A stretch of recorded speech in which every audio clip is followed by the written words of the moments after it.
I became famous on playing Banana on Inferno. I mean, it was just one of those positions which I was really comfortable at, and I managed to do a couple of highlights. Make it 4, Freiburg! Excellent defense there on Banana. That was fun, like then seeing the memes or like the nicknames coming up, like the King of Banana.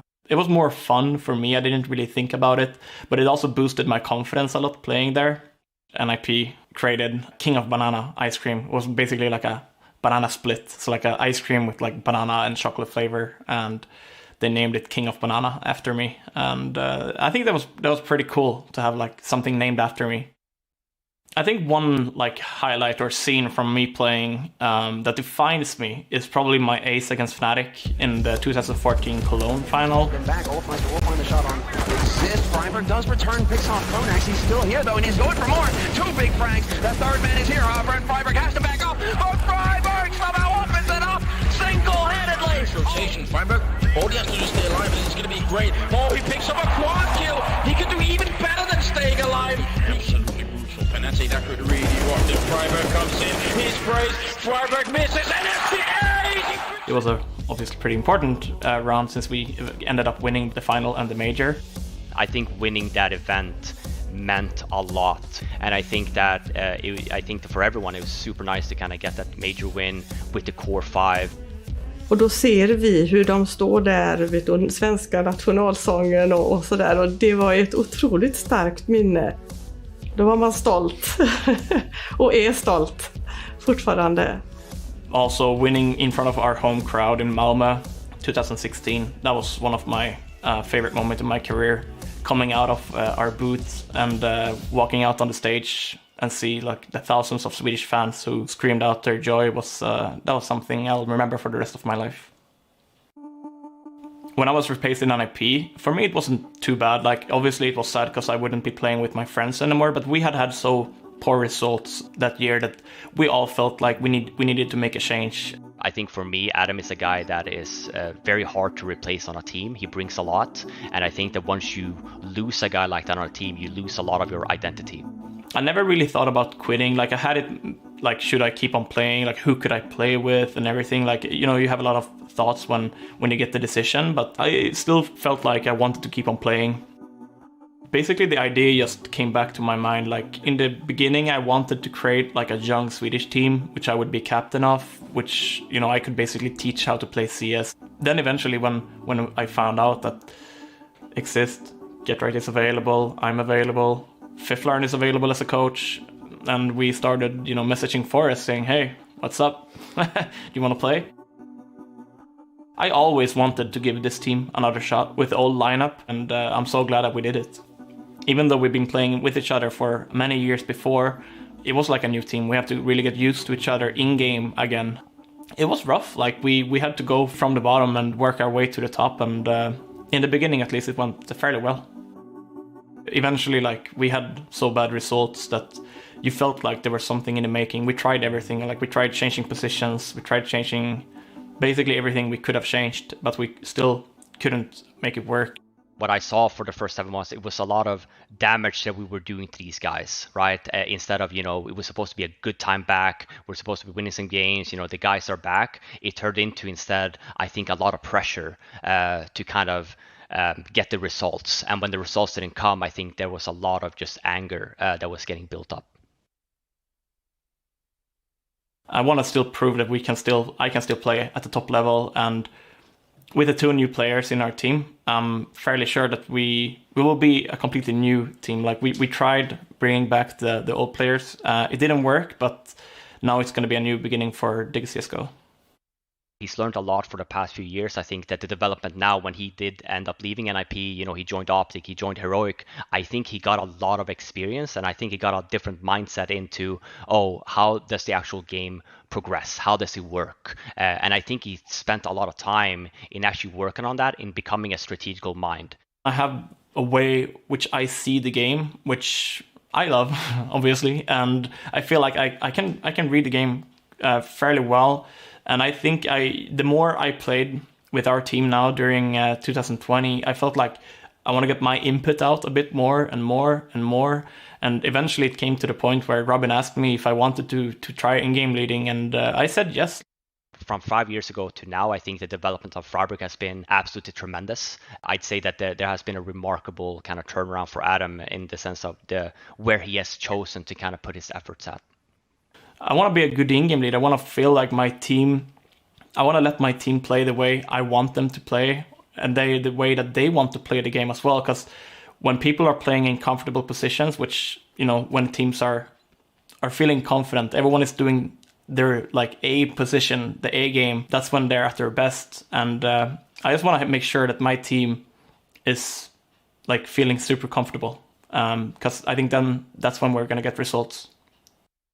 Being one of the older players in the scene, I think I have a couple of like obligations, especially to the younger players, to teach them how to play CS. Like, for example, if we pick up a young player and he's never been to a big LAN event, I think it's my obligation as an older guy in the team to try to comfort him, try to tell him how it's going to be, prepare him as much as I can, and also like teach him basically the way of how it was for me when I was young, like talking from my experiences and trying to help the younger players in the scene.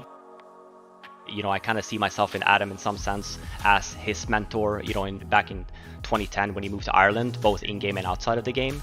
And I see Adam doing exactly the same thing. I think Adam is super smart. He is one of the nicest guys you've ever met. He's super loyal. He means well.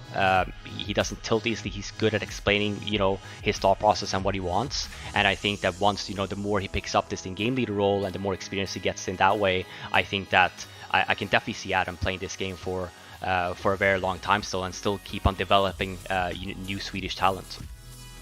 I keep playing because I'm super competitive. I love competing in the game. Obviously, playing in front of a crowd, it only adds fuel to the fire for me. It's the best feeling in the world, and lifting a trophy, like standing on stage and feeling that you are the best team in this tournament, you won this tournament. That's everyone should try that feeling. It's great, I promise you. For me, it's super important that you have faith in your team. I'm here to compete. I want to go to events. I want to place good. I want to be a top 10 team. I want to, go to tournaments and have the chance and the feeling that we can win this tournament, because otherwise it's not worth it.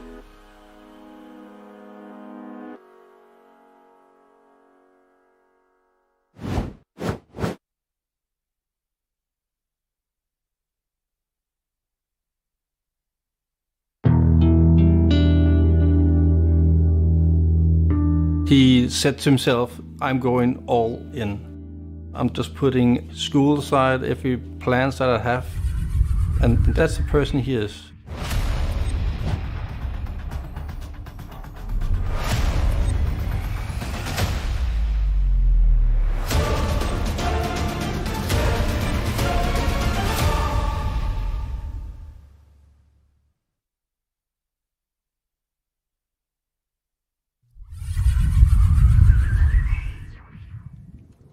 Hello and welcome back to the Pinnacle Cup. We just saw an incredible match between Amiga and Tricked, and I feel like that's about to be one-ups by this match, in which we're going to see TeamOne attempt to topple GODSENT. It's going to be the Brazilian derby, in which we're going to see one team battling out against the other in what I fully expect to be a 3-map series with a lot of overtime. So if you've got time in your hands, this is the place to be. I know our admins are going to cry themselves to sleep at this one, but I'm sure they'll enjoy it just as much as we will. Of course, I'm your caster, Kramer3, and I'm joined by the wonderful Em and Jay. What do you think about this one, Josh? I mean, what a world we live in, Kramer. We're on an online European tournament, and we've got the joy of bringing you 2 Brazilian teams. It's really, really exciting. Of course, when we take a look at this one, GODSENT, the hot favourites coming into this game, but we did see them really struggle against Sinners the other day. I think that's the last time me and you casted GODSENT together. They got completely demolished by Sinners, in fact. So my recent kind of viewing of them hasn't been too great. However, I haven't seen the best from TeamOne either. A lot of tournaments that I've seen them competing in, I've often kind of been put on the games that they lose. So from what I've seen, GODSENT should be able to come in and take this one. It kind of does come down to these map pools and stuff. We don't have a huge amount of data for either of these two teams. They haven't been playing tons of CS as we've come into 2021. And remember, GODSENT, an incredibly new roster as well. So they haven't got many maps under their belt either. However, It's an incredibly new roster, but an incredibly new roster with an incredible amount of talent. Of course, we see these players come up, and the two ones that really, really do ring a bell, Phelps and Taco, two ex-major champions. Remember, they were on that SK and Luminosity side that was led by Fallen and won 2 major titles. And now, well, they look to try and climb their way back up again with some new Brazilian talent. What's interesting as well is while they are incredible players, the actual player who takes the statistic high ground is actually Dumao, the man who has, the young talent that has kind of been brought in under the wings and experience of Phelps and Taco, and has been nurtured to success. We look over towards TeamOne, and again, it's a kind of same sort of situation where we've got PRT and Skulls, fairly relatively experienced players who have brought in younger talent and are using TeamOne as a way to cultivate this talent into being their own prodigies. I'm fairly certain that's not Cassin. And do you know what's crazy about this as well? The names don't even fit in the boxes. These are really big names, aren't they? Yeah, they are. That's crazy. I've never seen a name not fit in the box, but there you go. It's going to be an exciting matchup, though. Of course, it's always fun to watch these Brazilian games, and as we come into the map vetoes, we're going to see the picks and bans. GODSENT ban out Train first. TeamOne going to take out Dust 2, which means that GODSENT are going to pick straight into Mirage, a map that actually neither team have played very much at all this year, so that's going to be a little bit of a dark horse and an exciting one. TeamOne are going to pick into Inferno, and that leaves us with the third and final decider of Overpass. Now, before I ask for your opinion on this, Kremer, what's interesting is that GODSENT have picked into Mirage. They've played it twice so far this year, and they've not actually won it at all. So it's a really interesting pick. Hopefully they've been doing their homework. TeamOne on the flip side of one, they've played it once this year, they played it once last year, and they got stomped against Renegades. So the reality is, neither team is really very good on Mirage. I'm really surprised that they picked into this. I assume it's because they've been able to anti-strat TeamOne a little bit, but looking at this veto, because I think Mirage really is just a 50-50, I feel like this will be a 2-0 for TeamOne. We see them take the Mirage 50-50 on Mirage. I think if they can take that, Inferno, I think, is going to be their kind of comfort pick. And then Overpass, again, and once again, is 50-50. We see that TeamOne have a very low win rate on it, but this is on the flip side to GODSENT, who don't really play it.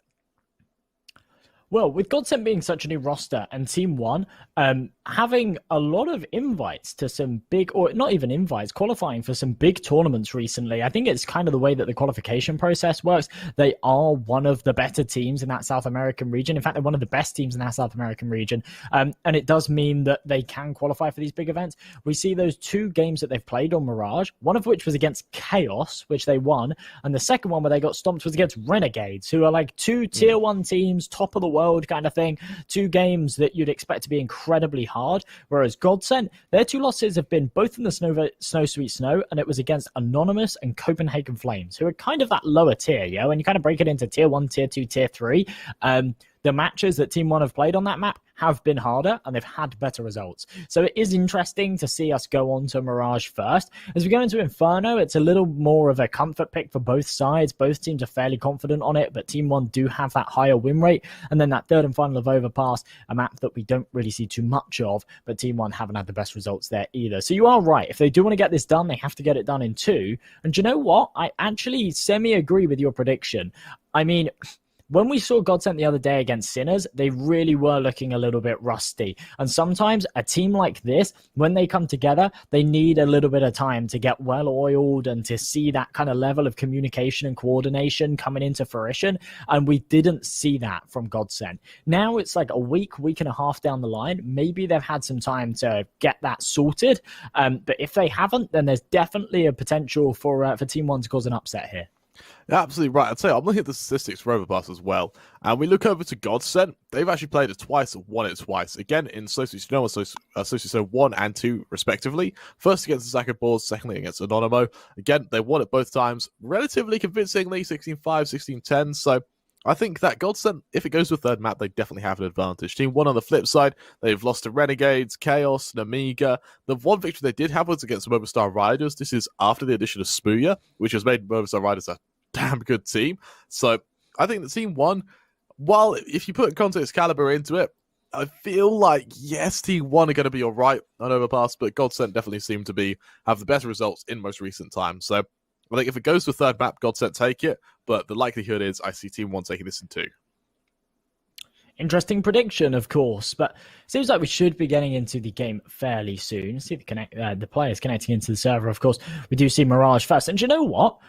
It feels like we haven't casted Mirage in quite a long time. Yeah. It seems to be banned out in a lot of these series, which is interesting because normally, historically, at least from my experience, Mirage is always a map that's kind of floated as a third. It's not necessarily a pick for either side, but normally teams are quite comfortable on Mirage. They'll always leave it open as that third and final decider, and we just haven't seen that recently. We've been seeing a lot of Inferno, a lot of Overpass, fair amount of Train. We've seen a fair amount of Vertigo as well recently too. But yeah, Mirage just kind of has been shunned away. But by the sounds of things, you don't have to listen to us waffling any longer, as we are going to be getting right into the game. It's pissed around, and of course, we have this CT side. It's TeamOne to defend first, as GODSENT are on the attack. Let's see what they do here.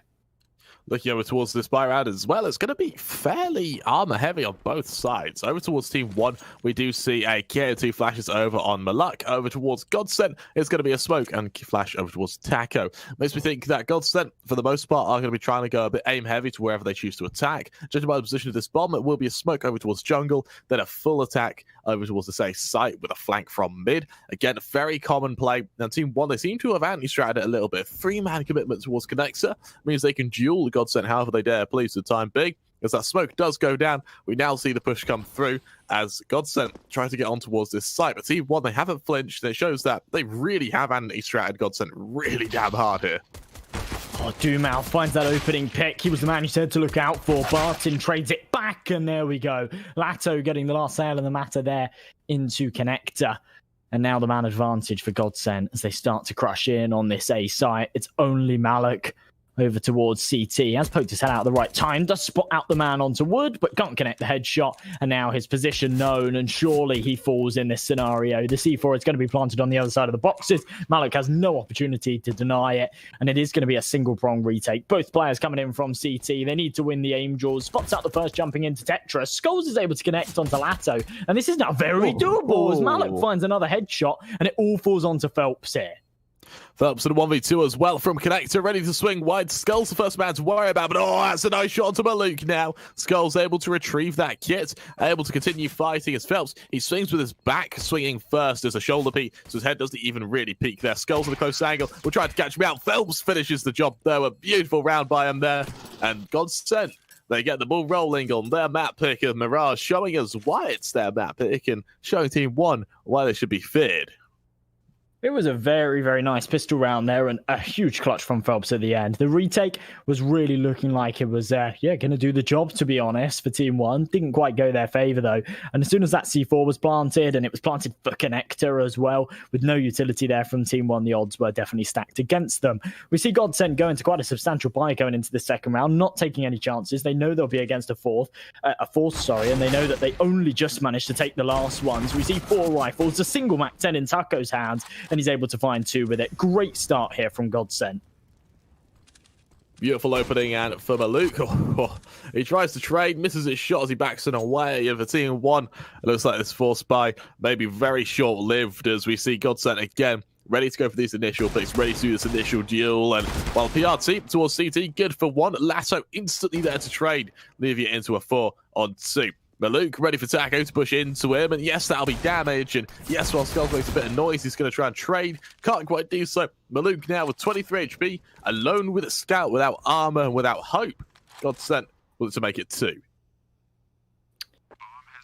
Well, just the lone man, Maluk is going to have to fall away here. Save this scout, carry it across into the next, see if he can do some damage with it there. But a very nice response around there from GODSENT, and even hitting that final headshot, just to add insult to injury. 2-0, and keeping 4 players alive in that second round is really going to do a lot for their economy. We go into the third, and well, GODSENT, they have got quite a nice position. They've got a 2-round lead, they look to make it 3, and they've got quite a lot of money behind them. as they look to move on forward, I'll tell you what, Josh, if your team won and you've gone onto this map thinking that, okay, you need to take this in too, GODSENT, they open things up with quite a one-sided anti-eco, followed by what's been a really strong pistol round. What's your response? Well, for them at least, it looks like a connector stack. Kills either way, though, but Lato allows them to come out on top. Dumal there to assist. As Team1 fall it all down the Cellar UA dub, if that's how you say it. Pesadello. I'd say so, yeah. Do you know what's always interesting about these Brazilian matchups? Obviously, we don't get them on this channel because there's Gauls who covers all the Brazilian stuff, but we get crazy viewership drawn to these Brazilian matchups. So look on HLTV right now, Gauls has got 42,000 viewers over watching this game, which is just nuts. That's such a big crowd just to watch a Swiss stage game, yeah? It's like literally just a first Swiss stage game. Really crazy. That'll only go up as well once this game gets underway. Like, we're in the first 3 rounds. Yeah, unbelievable. Once we're about to hit match point, I think it's just going to explode. Of course, we see GODSENT again, stacked up around the board. A few bits of utility go out towards A, as it's just a standard execution, but Malbs on the counter will be flashed on in towards Palace. Taco shut down, Larson falling to Maluk as well towards triple. Phelps on the flank, good for 1, but right now, as long as Maluk's alive with the sword, he can continue to rain terror onto GODSENT. As Phelps and Dumal left, and it's on 4, make their way forward. Now Wolf on Phelps. 1v4, doesn't have the bomb, but he does have a minute to play with here. Definitely potential for him to do some more damage. I don't think that there's too much chance of him actually taking the round. We'll have to wait and see, though. Maybe he just tries to stay alive in this one. Of course, his teammates have got more than enough cash to force around him in the next. That's C4 down towards the B ramp as well. Sorry, A ramp. In fact, there isn't a ramp on B. And Phelps looking like he is actually kind of going for this. I mean, again, it's probably just going to be damage, but it's interesting. Not falling away and saving. As he creeps into Palace, he will have to take a gunfight. It's going to be Mouse ready and waiting on the angle as soon as Phelps walks into this. Surely he doesn't pre-aim this. Oh, I thought he did for a second there. Malb's still able to force him back. He'll finish the job, and that is insane game sense by Phelps there to clear that angle. Team1, they find their first round, and they do so with relative ease. I believe that's only one player who fell there, so as they reinvest, it won't be too heavy, and it means that their economy does get a little bit of padding. Nothing too substantial, though. The sustenance behind that padding will come after this round, where we see GODSENT move forward with what will be thereby down to 0. Well, with the full investment here, we do actually see Barton, Phelps, and Dumal with some cash behind them. So if they lose this round, there'll certainly be something to work with in the next. But it's going to be their their last full healthy investment, unless they can get something done here. It's round number 5, and Team1 look to try and close this gap. Nice angle here from Maluk. He's got a good gap in these smokes, but unable to connect anything early, and he can't stick around for too long as it starts to dissipate. He hits the shot. That's going to be his cue to fall away, and a very nice start here from Team1. Maluk, there's the opening, and as GODSENT back on a wait, it's going to leave them with 4 players left standing, and with that, it leaves Phelps his chance to try and push on forward. PRT, he holds firm for the time being. Mollies go out, it keeps them back. As PRT turns his attention round towards short. More nades go down, more smokes from Barton to hold them in place as Phelps shut down Malbs. Following suit as well, Saladello will be able to shut down Phelps, leaving it into a 4-on-3. Jumping out window for some reason there as Barton shuts him down. PRT to trade, but that was a ambitious jump to say the least there, Josh. Absolutely was, yeah. It cost him his life, and now GODSENT, they're at a man disadvantage, but they really do have an opportunity in this one as they creep on towards A. Maluk, he's deep in CT, but he's not in a position where he can really fight here. If he contests this angle and he falls, GODSENT have pretty much got the round, so he needs to stay alive, needs to play for the information. And so far, no information's been given to him. GODSENT have creeped incognito all the way onto this site. It's only now that that smoke's been deployed and the C4's going down that Maluk can actually call for the rotations. But at this point, GODSENT, they've got some really good things going for them. But PRT, he snatches it away. That glimmer of hope goes with that shot there. Dumal left alone in a 1v3. Does the shot to the first. Caught out by PRT. And for Team1, that'll be a second round now. 3-2, GODSENT now lead. And right now, that is a really, really strong way to open things out. Defuse comes through, and for GODSENT, with that bomb plant, they probably could buy again if they wanted to, but I suspect they may play it safe and go for pistols and armor here. I think that's definitely got to be the plan, hasn't it? I mean, you've got 3 players with 5k, so you could somewhat justify this. And, well, there we go. We see AK's come out on the 3, and the 2 remaining members is Lato and Taco. They're going to go for the Deagles. So definitely potential for this one, but I think we need to see something fast. We can't see this standard default they've been going for, not with the 2 contingencies of those 2 pistols. And it looks like it is going to be a faster play towards A. They come straight into an execute. I think these smokes are going to rain right over the top. They have got 3 defenders to contend with, but they've got these headshot rifles.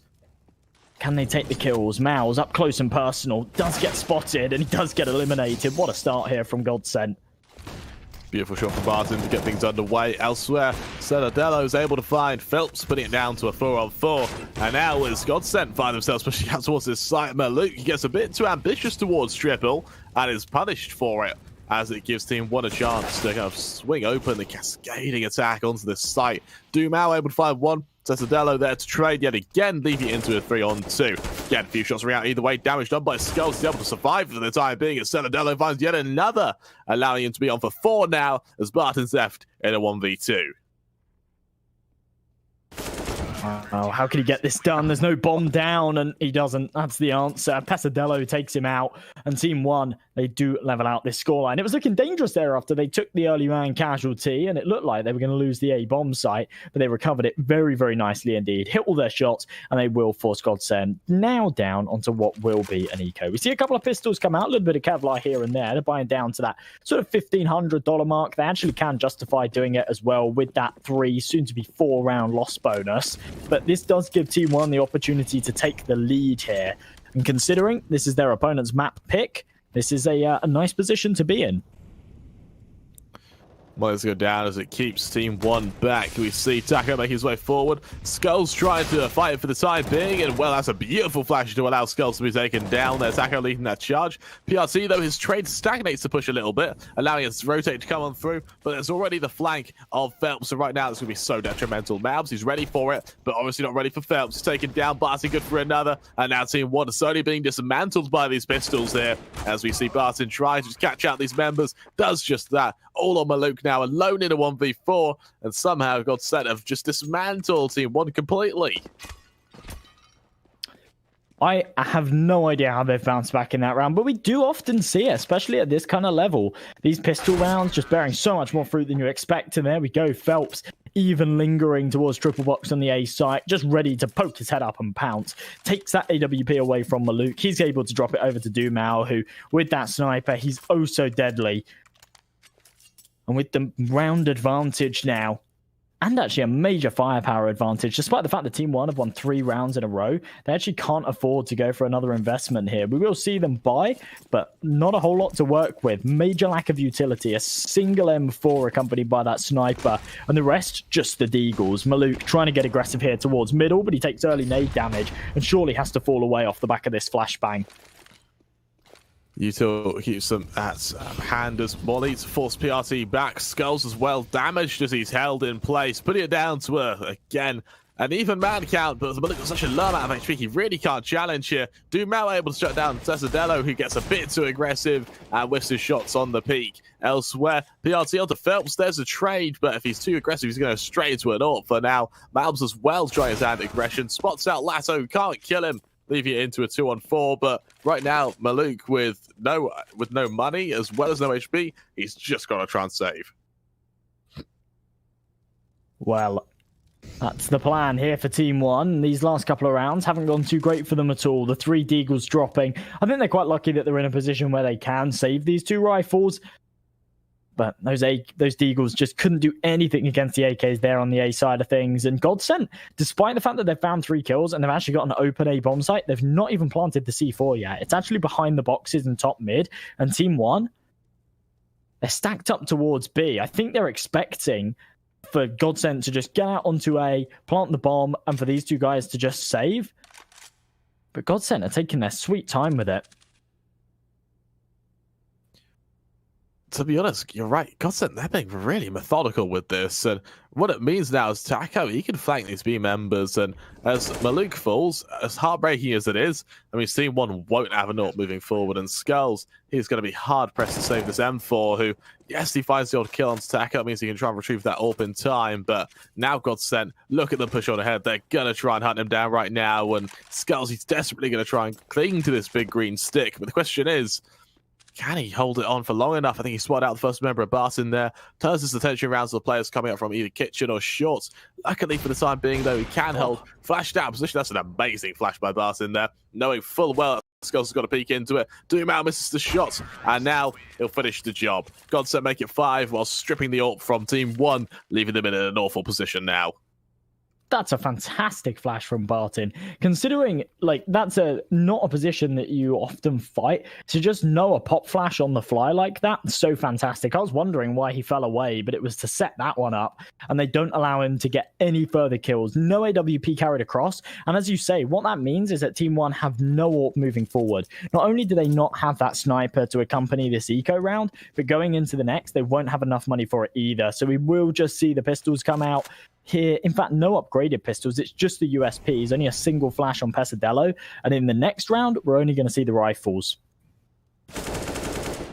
We see Phelps. There's a nice opening as Malves is taken down. Elsewhere, there's a bit of a swarm onto him as PRT is able to finish the job and retrieve that AK, but I don't think it'll matter. Instead, in a 2-on-4, we see Team1 back on away and once again trying to cling to these guns. PRT trying to catch out Barton towards Con, not able to do so, and instead Maluk will hold to this AK top mid. Barton finishes the job, and we see Team1 now 3 rounds down, try to have a bit of a comeback right now, but GODSENT, they seem more than happy and more than comfortable to be on top for the time being.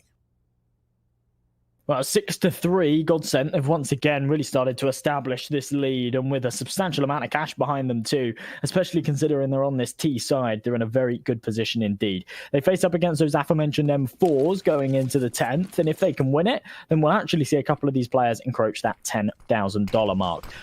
A lot of early coordination here. We see a lot of nades come into play. This is very, very smart Counter-Strike from GODSENT. Phelps has actually spotted the man onto triple box, but by the time he's clocked it in his head, it's definitely too late. Gets himself into ladder room, doesn't want to fight for now. Takes a tickle of damage from him, and yeah, just falls away from it. PRT in the meantime has taken a hefty blow from that nade. He's looking to try and find the one-way above the top of this smoke, but he's not going to be able to spot out Phelps and GODSENT. If they can make this 7, they should be allowed a freebie in the next.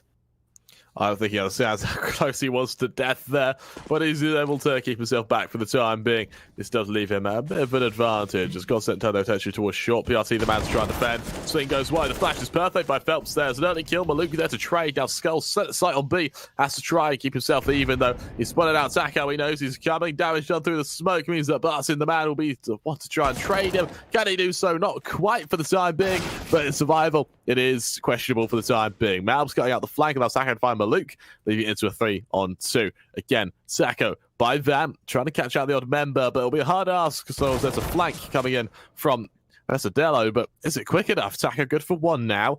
Pesadillo on the flank, trying to try and finish the job as Dumao just clears house. Taco, he's had some incredibly ridiculous off angles that have been very, very exposed, but no one's peeked into it. And now Pesadillo finally eliminates him on the peak. 1 versus 1 up against the AWP. Nice movement to get out the window, but Dumao, he's wise to it. Switches to the Deagle, ready to take the gunfight, and absolutely wins it. A round that was a little bit too close for comfort, but GODSENT do come out on top, and now they will just be against this pistol buy. We see Team1 with very little money to work with, and GODSENT drawing closer and closer to a sensational half. PRT with 7 headshots out of 8 kills, and that kind of shows you just how crisp this member is. A really, really strong performance from him, and right now, even though he has done, good stuff for Team1, the reality is GODSENT have just been outclassing them right now. And even though this is GODSENT's map pick, what I worry for Josh is if GODSENT can make this one-sided, what will that say for Inferno, where Team1 are going to have to try and make up for that? Ooh. 1-for-1 trade there. Malbs, that's a very crisp headshot to actually eliminate Taco in that scenario. But they've given up the B site, and yeah, there we go. GODSENT, they're going to be on to 8 with that.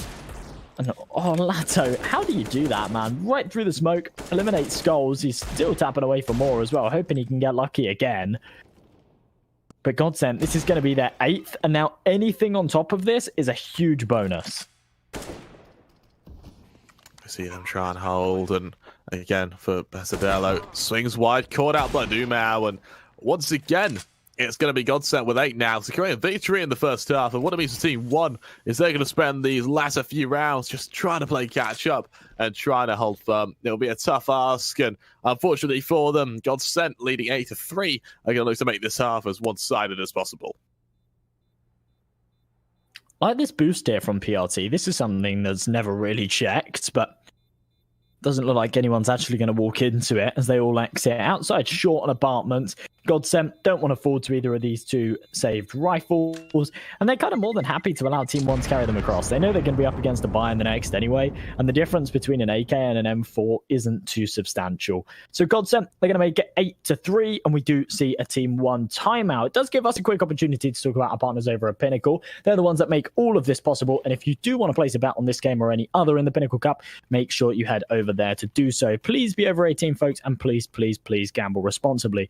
Also, whilst you're there, check them out on Twitter at Pinnacle Esports. They've got loads and loads of content, all regarded around the Pinnacle Cup, and yeah, all plenty of cool stuff for you to check out and engage with.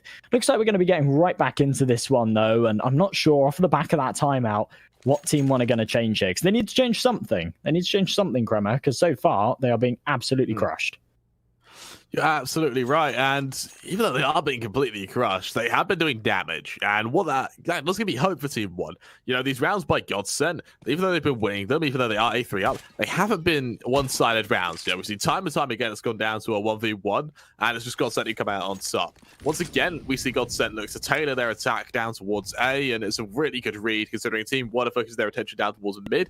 That means that Maluk is going to have to go for a bit of an ambitious rotation along with Pesadillo to try and hold the safe site. For now, as GODSENT deploy their non-execution, the flash will go out, and any second now we'll see the waterfall come out from Palace to try and catch out these Team One members. Well, 1:20 on this clock, and no one's actually watching Palace. The only player that's actually on the A site is Malbs, and he's looking towards ramp, just on the jump spot. They're essentially playing a retake setup here on this A bomb site with 3 players up close, ready to pounce when the attack comes through. But with that messy ramp smoke in place, there's a huge gap in it. And I don't think GODSENT are actually going to regress until it's gone. There we go. Starts to dissipate. We will see the nades rain over, and this is going to be where the firefights come through. Bit of damage done either way. Attacker hit down to just 1 HP. Will still continue to fight though. As Malbs flashed forward, will try and get 1 kill. Elsewhere, Phelps good for another. Food smoke Phelps able to double up as well as he'll try to turn around. But BRT, again, so many kills through the smoke. But Malbs and BRT able to come out on top before Taco's there to trade. Taco now in a 1v1 on 1 HP. And there's no way he expects this boost from CT right now. Skulls, he'll swing wide. He'll finish the job. The Team One, they make it a 4th round now as they force GODSENT back. And they force a reinvestment from that GODSENT side.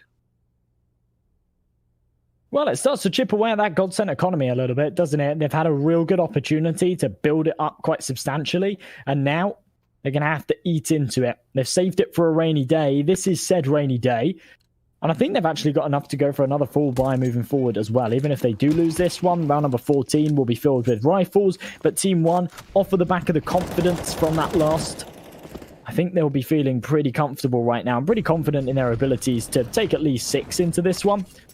Pesadillo does take a lot of early tag damage, though. That nade lands right at his feet. And Maluk right now on this angle, just waiting for someone to cross. Ooh. A second now, we'll see that attack from GODSENT as they make their way forward. And Team One, again, just holding for the time being.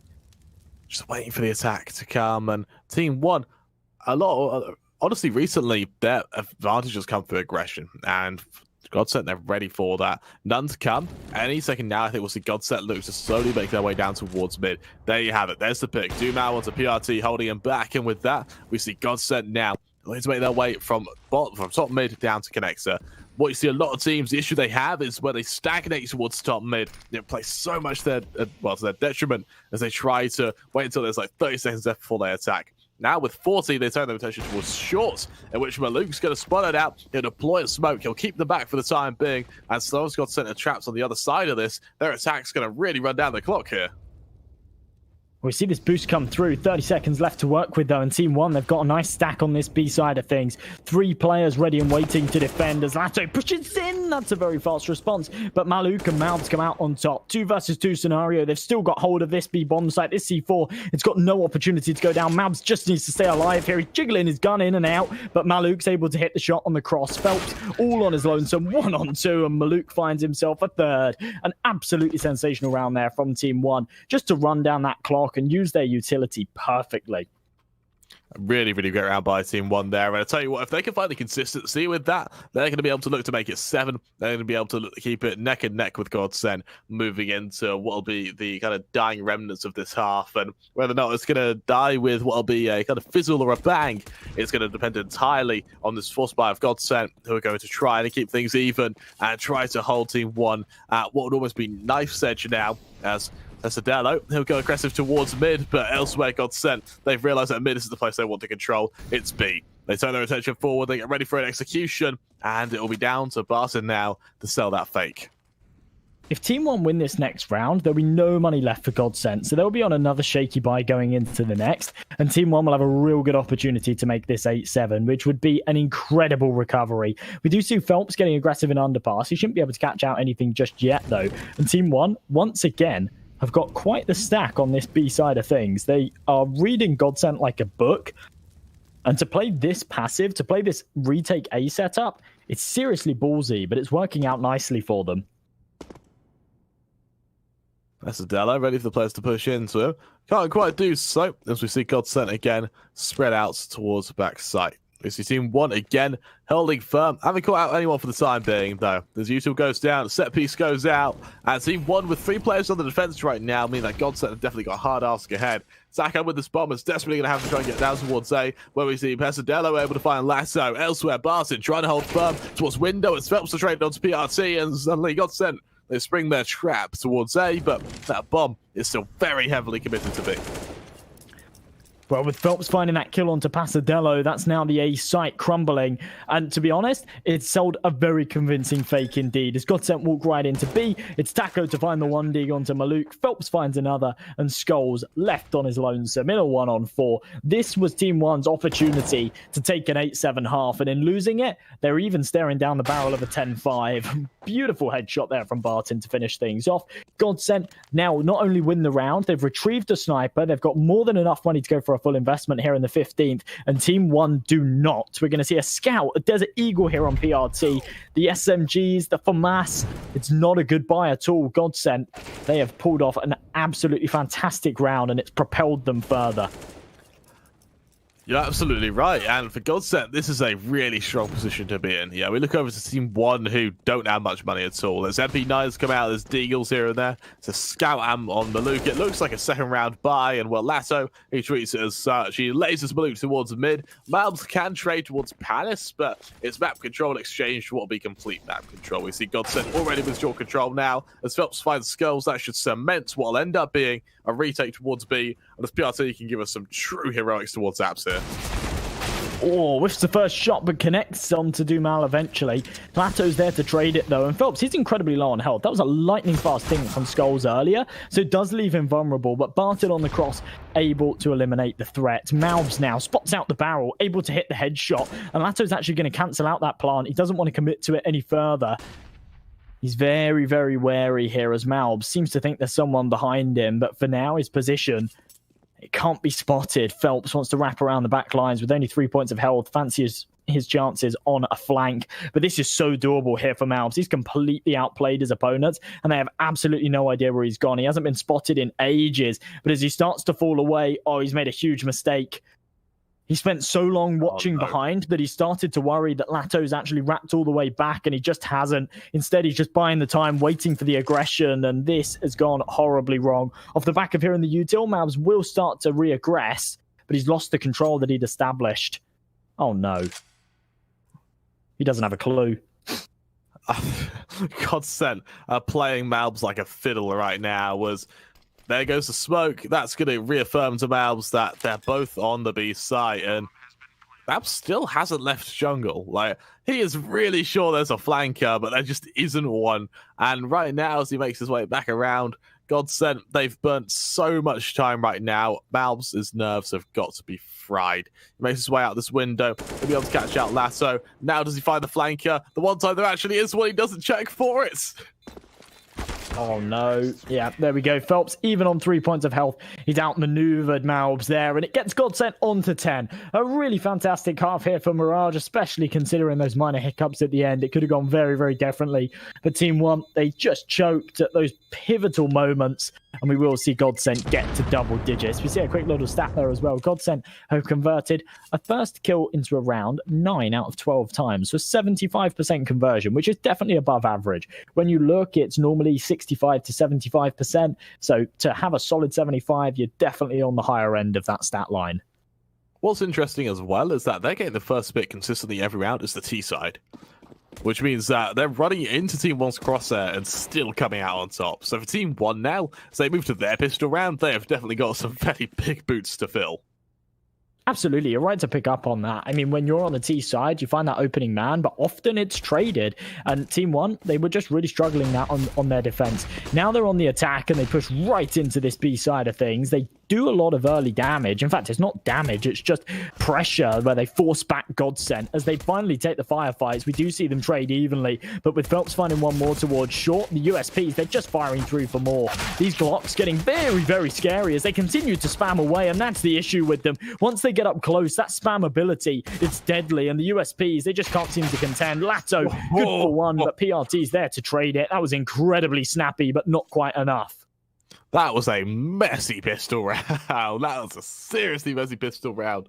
However, we eventually see that GODSENT, they falter. It's going to be TeamOne to come out ahead, and as they make it 6 now, it's going to be fighting a force buy of GODSENT. And really, this force buy will dictate whether or not TeamOne keep it even, or if GODSENT are going to try and make this game going to close out fairly quickly. And right now, because there is such a little amount of data on either side, we don't really know who favors what side. So for the time being, it could be that TeamOne have a very strong T side and an awful CT side. It could be the same case for GODSENT. We just don't know because of the lack of statistic we have.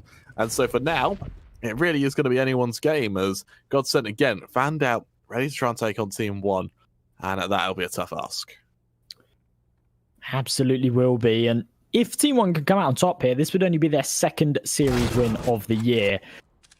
And they're looking like they really are desperate for it. PRT finds that opening pick. That's Phelps gone, even on the off angle. He gets eliminated. Only able to do a little bit of damage there onto PRT, but Taco, oh, that is absolutely perfect. Reads his opponent like a book. Brings things back into a 4-on-4. Does take some damage there by the Mac-10. Maluk, he's already got his way into jungle. And Phelps desperately needs support here from Latto, and he gets it. Latto fires through for one. But as Maluk and Skulls trade, we're now in a 3-on-2 in TeamOne's favor. It's a tough old spot for GODSENT as we see Doomal make his way on forward. He's got PRC to find it. Oh, that's messy, but he does find him. Skull's there to trade, leaves it all on Barton in a 1v2. What good can Barton hope to do here as he makes his way in towards jungle? He's made a bit of noise, and I feel like Maluk may be ready for it. Flash goes out, swing goes in. It's a messy swing at that, and that is a shot to hit if you're Barton there as he shuts down the first member. This leaves Skulls in a 1v1 as Barton makes his way on forward, switches the AK, taps that bomb, ready for the swing of Skulls. Skulls being patient for the time being, eventually swings, but Barton comes out on top. Doesn't have a kit though, as TeamOne make it 7. I'm really surprised Barton went for the full commitment onto Palace there, really thinking that the last player was in that position. Maybe it's a read, maybe it's a bad call. Either way, it's a sensational flick. I mean, we see that incredible flick onto Maluk there to start, and then the secondary, the spray control, Skulls, he doesn't stand a chance. But unfortunately, there's just no kit. So TeamOne, they do get themselves onto 7 as they start to close this gap further. The issue that they face is that all of these rounds have been so incredibly close that we actually don't see any money on any member right now. We see full reinvestment, 3 Galils to work with. GODSENT, they're on an eco around that saved AK-47. So TeamOne should be allowed onto 8 here, but they haven't had a chance to build that bank. So in the next round, when GODSENT pull out the big guns, they actually have the chance to reset their opponents. Barton ready for the initial member, and as he catches out the first, he doubles up as well. Not quite able to triple up as Malbs will trade, but that from Barton is absolutely phenomenal, and that is the perfect utilization of the saved AK. Pesadello is on a flank towards B, but without the bomb, it's fruitless. Yeah, when you're looking to have an impact with a save AK in a round like this, you need to go for the big impact play, and the peek towards short is exactly what's needed. Pesadello, though, here's the players creeping up, and he's able to fire through for 3. All of those unarmored players just don't stand a chance, even with that Galil, and Pesadello anticipates the flank and spins around. The one tap onto Dumao. That was a very, very good round there from GODSENT, especially at the start, but they let it crumble, and Pesadello, he recovers it very nicely indeed. His teammates are going to be very, very happy with him. That deserves a pat on the back.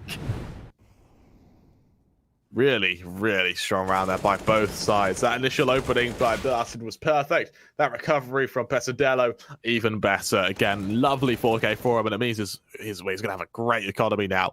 But you know who else is going to have a good economy? GODSENT, who, again, found so much damage there, found so much mileage out of those safe weapons, are now going to be able to invest fully. And they pretty much do by the odd bit of utility here or there. As Dumao, open hand, is going to try his hand at aggression. Phelps towards connectors, able to catch out first member. Damage is done, but it's not a trade, and with that, GODSENT cement a man advantage. It's a nice opening pick there from Phelps. GODSENT really looking to try and bounce back now. They had a 10-5 half, and after losing the pistol, they've really allowed TeamOne to close this gap. It's 10-8. There's only 2 rounds in it. And GODSENT, with these rifles in hand, the AWP on Dumao, they don't have a huge amount of utility to work with. You see 3 flashes and a smoke, and as that smoke's deployed to resmoke ramp, it's only the flashbangs, a single decoy as well, as TeamOne start to regroup, looking like it's going to be a B hit with a late pincer from Malbs from underpass. And with Skulls finding that one, evens out the numbers. There's the opening now, and as it falls down to his next couple of members, we see Barton ready for an initial pick. Can't quite catch anyone out for the time being, but there it is. Malbs falls. That's going to trigger the full push with 35 seconds left now. TeamOne have to get onto this site. Trying their best to do so. Dumao forced out of position by the molly, which does keep him at bay for now. But with the flank coming in from both Connector and CT, this leaves TeamOne in an awful position. It's a nice flash. PRT good for one trade. Not quite there by Taco, though, but Phelps is there to assist as well. Taco good for one. PRT there to trade with Phelps to get the next center man and leave it all down to Maluk in a 1v2 now with players from both CT and Jungle. It's a tough damn ask. He catches out the first turns, 180, knows Phelps' general position. The question is, can he come out on top? He's got a HE, but he's too scared to deploy it, and Phelps had an opportunity, an open window there to fire off the shot, and he doesn't seize it. Maluk can find the headshot, upgrade to an AK, and put TeamOne that one step closer to tying up this scoreline. We see very, very little cash here for GODSENT to work with too, so we might just see the pistol buy here to try and fight back. And look at this 1-3-2 once again from Maluk. Finds a beautiful headshot onto CT, and then just connects beautifully onto Phelps here. He's just falling back. Perfect round by him there to catch out Phelps. So now TeamOne, only 1 round separates them from GODSENT. And I tell you what, I see TeamOne winning Inferno. And we mentioned it in the pre-game. If TeamOne want this series, it needs to be in 2 bites. As the flash goes in towards round, there's aggression from Lasso, traded by Malbs, and now Dumao, the lone man towards A, is trying got to go huge, but as he shuts down Malbs, actually it looks very doable now. Skulls to get the next say in the matter though, and in a 3-on-3 now, GODSENT continue their aggression. Well, GODSENT, they've rotated all 3 members, in fact all 4 members. As they lose 1 life though, I think they've realized that the B site is now open for business, and we see Pesadello get super aggressive. He's already in this market area. And as GODSENT start the rotation, they're not going to be able to catch anybody on the cross from top middle. The underpass player, he's a little bit late to the party too, and he's actually going to be peaked here. Skulls spots him out, doesn't want to take the fight, just sees Taco at the bottom, knows that he could fall to that Desert Eagle. And TeamOne, they should be able to take this. They've actually played this incredibly well. After taking those early casualties on the A site, they've recovered it nicely. They push on forward. TeamOne again. Found that round the map. Ready for GODSENT to go straight into them. Barton. He'll try and make his way forward. PRT good for one. Pesadello good for the other. Phelps all alone in a 1v3. It feels like he has to go and save right now because he's damn out of luck. TeamOne equalizing with 10 now. Force GODSENT down to what will be their first real buy, or second real buy. But even then, off the only momentum from TeamOne, what good can it really do here? Potential for a day full of upsets. TeamOne, they level out the scoreline 10-10. And remember, this is GODSENT's map pick in a series where they are actually the hot favorites. We saw them, I think it was something like 1.3-3 or something at the start of this game. So really, really massive performance here from TeamOne to keep this one as close as it is. And to be honest, considering the comeback that they've managed to mount and considering the momentum that 5 rounds in a row brings, I actually really do fancy their chances of making it more. I genuinely agree with you. And, you know, over towards GODSENT, I feel like they haven't really found something to click on their CTE side. It's felt like every time they've had a successful round, it's off the back of singular heroics rather than a set strategy or a set position that counteracts TeamOne. Well, this time TeamOne going for something a little bit different. We see 3 players stacked up in the Palace. This is something that hasn't been tried at all. But GODSENT, they've kind of been playing this passive setup where they keep a man in CT. So this time around, they might not be expecting the player under the wood. Dumao on the angle, able to connect for the first. No chance for Malbs there. And a Skull swings to trade. He falls to the same fate. Phelps up close in connector. Doesn't spot out anybody for now, but he's going to hear the sound cues. And with the 2-man advantage, make it 3 as Dumao connects for another. There is no chance here for TeamOne. Dumao, a beautiful round there. Maluk and PRT, though, they strike in unison, and this will allow Maluk to go for a bomb plant. He taps it once, he scopes into connector, can't quite hit Barton, and GODSENT making it 11 there is off the heroics of Dumao, who has played out of his mind. A beautiful round by him there, as he gets 3 quick kills, securing his team their first round of the CT side, and a lead over TeamOne. They don't quite let TeamOne inch their way into the lead just yet. They show they still have the power to bite.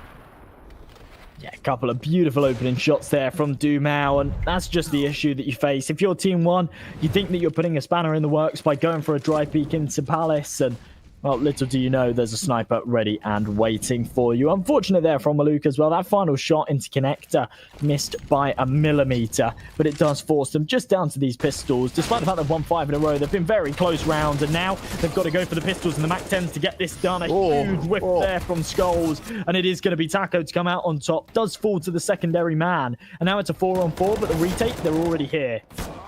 That is really awkward by Skulls there. Luckily, Malbs is able to get 3 kills so far, 2 in quick succession with that Tech 9. As Dumao makes his way forward. Open hand through the wall, good for Malbs, and with that equalizer, GODSENT, they're forced back by the merits of utility, but not by the merits of damage. More nades go out to try and tag up these TeamOne players and keep them back for the time being, try and keep their position honest, but for now, GODSENT, they ramp up for this take, and as PRT holds a close angle, Lato swings into him, finishes the first, but Luke now needs to try and catch out both members. Good for one, knows the second is coming his way. Can he catch out Lato? Ready to swing one, spots him out. There's the first little spam of bullets there, trying to catch him out. Hellfire bullets goes his way. Lato comes out on top. Is there enough time? No, there isn't. TeamOne, they equalize on pistols and armor. That final situation is played fantastically there from Maluk. Just jiggling, making sure that he stays alive for long enough. And then even when he goes for the peak, he actually crosses the bench, which provides him with more cover. Despite the fact that he's fallen, the C4's exploded, and they are able to take the round. Credit to Malbs there too for actually recovering that one, finding 3 kills, and making that one happen. 11-11, GODSENT. They have got enough to go for a buy around that safe sniper. In fact, we actually see a secondary sniper come out. But if they lose this, I think they're going to be in a very, very sticky situation indeed. And, well, that's a nice forehead. Do you know who that is? I actually don't. I can't tell. I don't know these guys' foreheads well enough. For the looks of it as well, both teams, they seem to be relatively calm. I think both know that they're not out of the game yet, and both know they're not out of the series yet. While even losing Mirage won't dictate you being out, it's definitely a very good pointer. And we look over to what will be TeamOne now, who look to push towards A and potentially take the lead now against GODSENT, who they themselves have invested heavily into this. A double upset up on GODSENT to try and topple TeamOne here. Absolutely. Despite the fact that TeamOne actually won the last round, they've got the worst economy. They've got the Galils out, whilst GODSENT, they've got the premium rifles and the aggression towards ramp. Not spotted anything just yet. This is really smart from TeamOne. Actually, a little bit of a counter strat to this ramp aggression, where they bait GODSENT into a false sense of security. GODSENT think that there's nothing towards A at this point, and they're oh so very wrong. 3 players stacked up close, and TeamOne, they're ready to go for the execute. Yuto goes down. There's the molly from Lasso just to show presence, and that deep molly means that PRT is acutely aware of what's to come his way. Again, Barton in anti-flash as well. Great read. And for now, GODSENT, this is a beautiful hold right now. TeamOne in a really tough spot. And as PRT launches the odd bit of utility on only 27 HP, they will eventually break the ramp hold, but at what extent? They back away. GODSENT, again, with every player left standing, only the expenditure of the odd bit of utility and ammo. It means that TeamOne have to turn their attention towards B, in which GODSENT are going to have a really tough time trying to defeat. Yeah, with only the single defender there, and I'm surprised after GODSENT haven't heard any noise after the initial nades deployed on the A site. They've not rotated anybody. They're waiting for the contact to be made by Taco, and as the flash comes over the top, he can't connect the shot, has to re-establish a second angle, connects onto the second man. There's the third shot coming through. Can't quite flick onto the third. PRT's there to trade it, but Phelps is there to support. 4v2 scenario. The C4, it will surely go down here. It's actually out in the open, so it's going to be tricky to grab, but Valves. That is some beautiful movement to do so.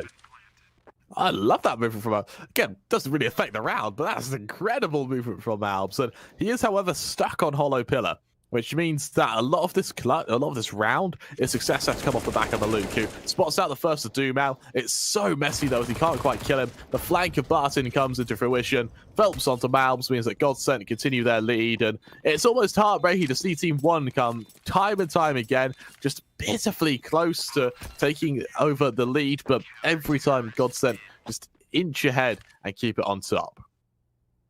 You know, both of these teams are on boot camp, aren't they, at the moment? I presume so. I think they are. I know GODSENT are.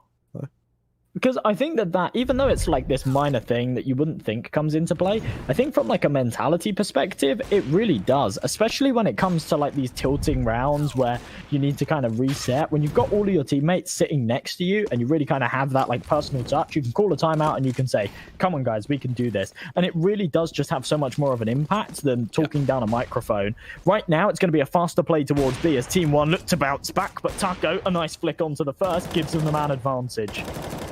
Barton is able to swing on to 2 more. He makes it 3 now, looking to make it 4. He spots Pesadello. Can he finish the job? Not quite. Pesadello now in a 1v5. He's got the first on this deal. He'll try to swing wide for a second. Phelps on the angle. Not quite caught out as Doomau finishes the job. GODSENT, they finally at long last build a substantial lead as they lead 13-11 as they force TeamOne down to an awful bye. Doomau starting to look like a little bit of a Cold Terror in the making. He is absolutely fantastic on this sniper, and we see him once again putting up some big numbers. Barton, look at that triple spray down just to eliminate any opportunity of those Tech 9s actually getting a bomb plant there and to give GODSENT the 2-round advantage. It's 13-11, and we're going to see TeamOne drop down to the eco. They're allowing GODSENT onto 14 rounds. And that's pretty dangerous. GODSENT, their CT side hasn't been great, but these last couple of rounds have recovered it quite nicely and put their economy in a good position. Oh, that's a huge nade. Lasso good for 1. Phelps good for 2 of his own. PRT, yes, he finds a little eco for himself, but that'll be all. Pesadello is able to retrieve that orb, but looks like he should be dispatched with it pretty quickly. It's the nade that does so. GODSENT, they hit 14. Yes, they take a bit of damage, but nowhere near enough to really detriment their economy. The TeamOne take that timeout you're talking about. This could be that mentality timeout you just spoke about, where they can look over to their teammate and go, come on, we can do this. Yeah, see, look, there's the camera. Yeah, they are boot camper. They're all next to each other. Now, right now, I'd be standing up and doing like a little like circle huddle and like putting your hands in the middle and going 3, 2, 1, TeamOne. But like, but these guys apparently are a little bit more serious than that. As obviously, this is a very, very important round indeed. If they lose this, then it's probably the map gone. Yeah, they don't have enough money to actually reinvest off the back of it. We'll probably just see some pistols come out, and GODSENT, they're in a prime position to close. They've got so much money to work with. The last round, despite the fact that it was an eco there from TeamOne and it did do a lot of damage, it doesn't damage this economy whatsoever. And GODSENT, they've won 3 out of 4 full buy versus force buy rounds. So not really, I mean, that's kind of average. That's kind of what you expect, sort of 25% of those force buys to come through. But GODSENT, they're just making sure they don't make too many mistakes at the end of the day. Doomau again looking for an initial pick towards mid. Spots out the first. Skull's taken down as he'll force himself away through the smoke, though. Malb's able to equalise as he shuts him off, putting it down to a 4-on-4. again, holding them down for the time being, and with that, he'll try to catch out the odd member. Malb's ready to dive his way in towards window, as that leaves us in what will end up being a 4-on-3 as Slatter shuts down Maluk, and GODSENT now, it seems they have found that little like spout of momentum, that spout of kind of confidence, that will just allow them to close out the map here. Well, there we go. With Malbs falling, I'm not sure what was said in that timeout, but they didn't go for anything particularly funky. Trying to take that mid control didn't work out for them whatsoever. You can't try and walk up short with no deep con smoke, otherwise you will just be punished by those 8-site players that are more than happy to fire you away. GODSENT, they had a rocky start to this second side, but 4 in a row is enough to put them onto map point here, and they should be able to close too. We see TeamOne on such a shaky buy. 2 Mac-10s, a Galil and 2 Deagles. Plenty of utility to work with as they head towards B, but they haven't had too much success with these B rushes, so I'd like to see something a little bit different.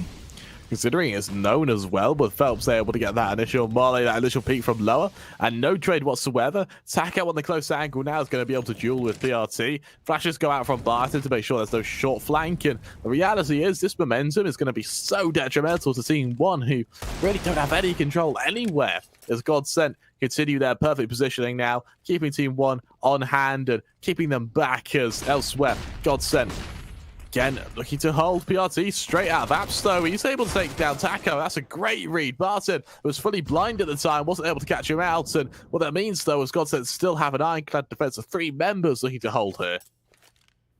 This is smart, though. In the meantime, Pasadello's actually got into window. I think he's expecting to catch off some rotates, but instead they've all come from CT. So whilst his teammates are falling, they've now got a man disadvantage, and they haven't really got a whole lot of control. This man in jungle definitely does add a bit of a spanner in the works, but he's not in a position where he can swing out and fight. He's now being held from market, so if he does try and cross, he'll be dead to rights, and he has to just hold for these crosses. This firefight on CT is going to be the most important one, and as Malbs is able to come out on top, there's definitely an opportunity here. All on Malbs, alone in a 1v3. Good for 1 with 16 HP as he tries to cross here towards short. The second he tries to plant, he'll be spammed down to his death. He Phelps will be the first stab, potentially only man he duels as he punches in those numbers. Phelps ebbing his way on forward. Malbs jumps up. Phelps finishes the job. And GODSENT, they take the map 16-11. It was an incredible comeback from TeamOne, considering how far down they were. To come back from a 10-5 detriment, to bring it back 11-11, pretty sensational. Unfortunately for them, they can't take it any further. GODSENT, they close it 16-11. And, I mean, it's their map picks. You do expect them to be winning it, but they certainly were challenged. We're going to be going to a very short break, and we'll be right back with you with map number 2. It's going to be Inferno. It's TeamOne's map pick. Let's see if they can bounce back and take it to a third, or whether we see the same kind of result and GODSENT take it in 2. Don't go too far, folks. We'll be right back.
I'm from Ballerup here, close to Copenhagen, just outside Copenhagen. I've been living here my whole life with my mom and dad and brother and sister.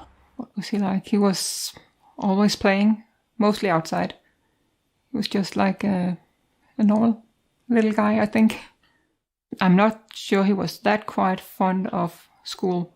School's not right our thing, I would say. We are more like with our hands, like to use our hands. So he chose Counter-Strike.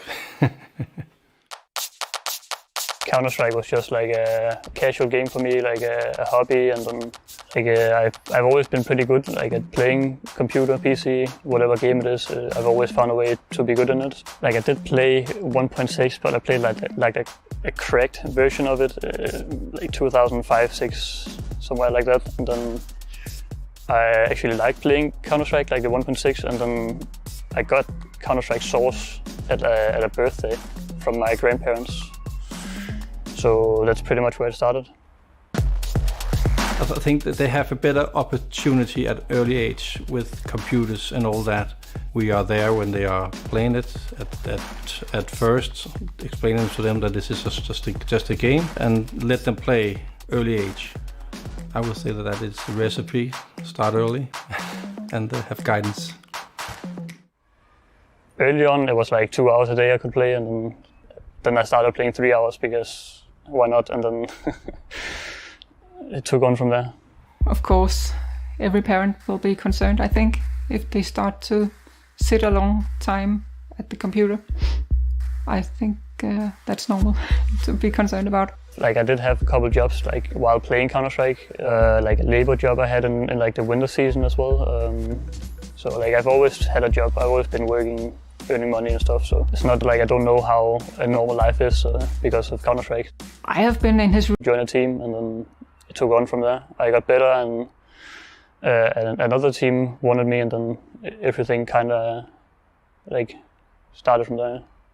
I think when he came and said, I'm going to China with eFuture, he was 19 hours, just like, what? To China? How long? Who's going to be with you? But he just said, that's what I'm going to do. And they did. And then he went on to North Academy after that. And then we started thinking, okay, so he might have a chance. So go for it.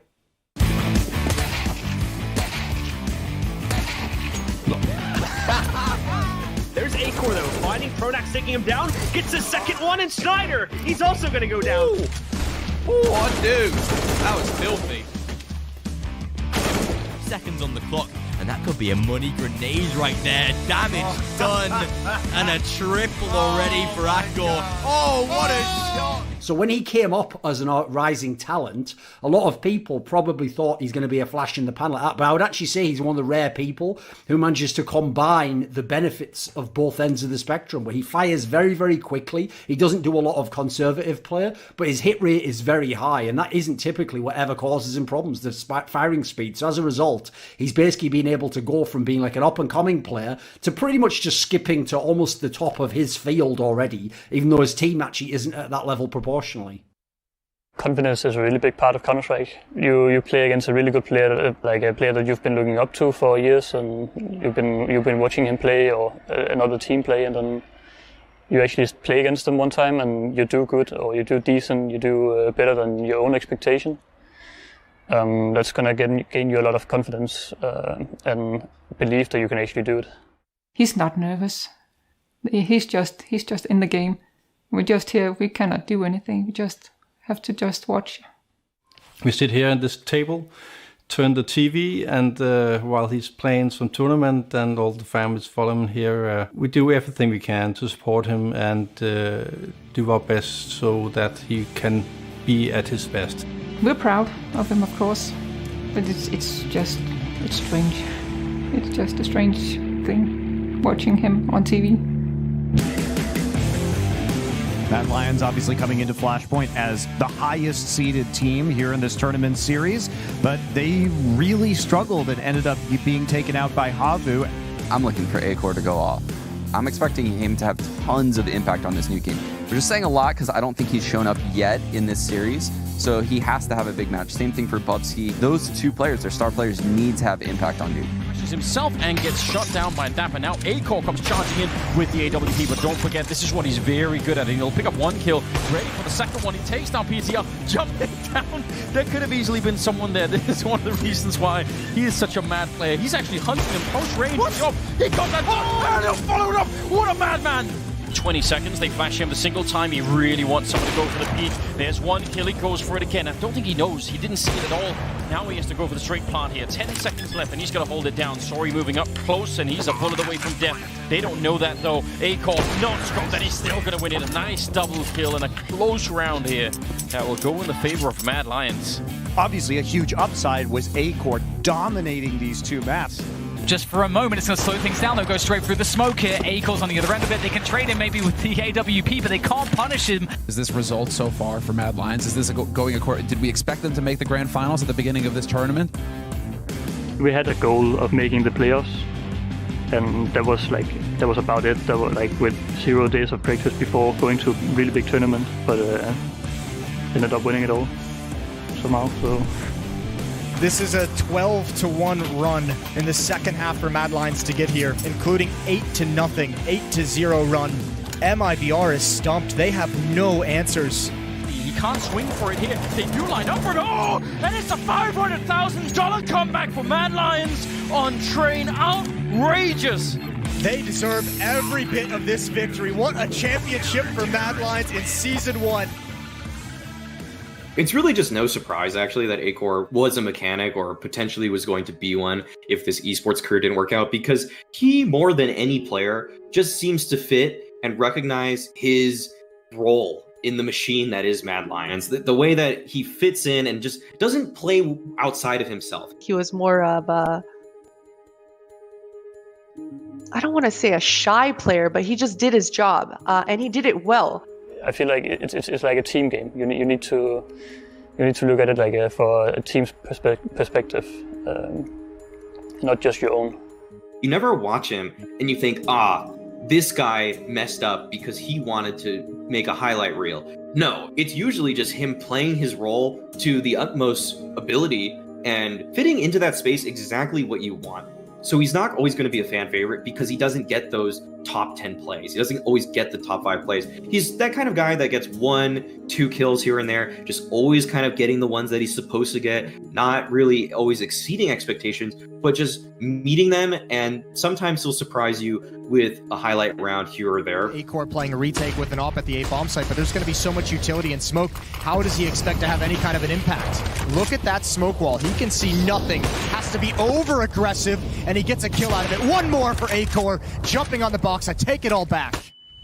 He's so hard to stop when he's in this mood. Gonna try and see if he could do it again. He's not afraid. Jumping up, one more kill, and that's the ace. Absolutely disgusting. What I did before was I was full sacrifice for the team. Everything I did was just to make the team win. To actually be a player in my position now on this team, I can't sacrifice as much as I did before. Mostly because of my role, like as an AWPer, you need to be out on the front. You need to take chances, and most of the times it's my teammates who has to sacrifice for me.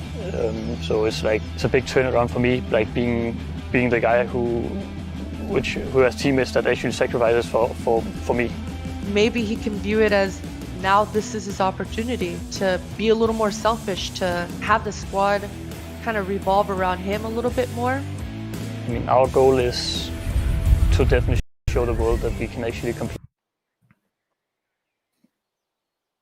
Hello, and welcome back as we see if TeamOne can come back against GODSENT, having mounted a bit of a comeback, but not quite enough of a comeback on Barrage. This is now their home territory, this is now their home ground, and a real chance to try and take us to map 3. Of course, getting things underway, it's going to be a bit of utility either side. We see 2 nades of smoke flashing. GODSENT over to TeamOne. It's going to be 2 smokes, a molly, and a flash to assist them. We'll see who can come out on top, and we'll see who's able to outmaneuver one another with what will be the strategization of the pistol round. I've just taken a look at those odds as well from our partners at Pinnacle, and my goodness, GODSENT the favourites. After winning that first map, they are definitely anticipated to take this series as a whole, and it seems like people think that they might just do so here on Inferno. GODSENT going for quite a heavy utility stack here. We see Lato with quite a lot to work with, Fox with that kit and the HE, and TeamOne for now leaning towards this A site. So tries to get ready for this initial sack. We see TeamOne again with so much util ready to expend as they get ready for this attack. The util goes down, and here comes the players again. Flash to go out. This will ease the push, and here they come again. Taco and Barton both hiding, set the site, ready to get these initial kills. Taco does a bit of early damage onto Skulls, but it's Malbs and Skulls to get the initial first 2 kills. Again, throwing GODSENT to a 2-man disadvantage. As Maluk now ready for this attack towards mid. Can't quite catch out Dumao. He gets a lovely shot onto Maluk there, allowing GODSENT to have a glimmer of hope here as they move into this retake situation. But at what point did GODSENT say, you know what, enough's enough? We'll save the kit, we'll save the util, and we'll fight on the force spy. Looks like not now, it looks like maybe not ever, as they go for early short control. Dumao leading this charge, trying to catch out TeamOne as they try to find this early pick. Well, with the man advantage and the C4 down, TeamOne in a very favourable position, and Pasadello finding one more. Dumao out of the equation. The long pincer gone, and I think GODSENT have accepted their fate. They know there's no chance of winning this one, even with Phelps on that kit, and they are just going to fall away. See if they can add some stats to their scoreline, and there we go. Phelps, 2 quick headshots, and, well, it's going to bump up his scoreline a little bit. Lato hasn't got the same kind of opportunity, but TeamOne nonetheless, they put it 1-0. That was a great round by TeamOne there to get onto that site quickly without single casualty. The fact they went 2-0 and it's a sack for the site is just unheard of. The fact they're able to come out on top is incredible. And over towards Blair's and GODSENT. Let's see what they can try and do now to come back. And the sooner they can shut down TeamOne, the sooner they can force themselves ahead, the harder it will be for TeamOne to build an economy and establish themselves. And I think both teams know this as they get ready for an initial attack.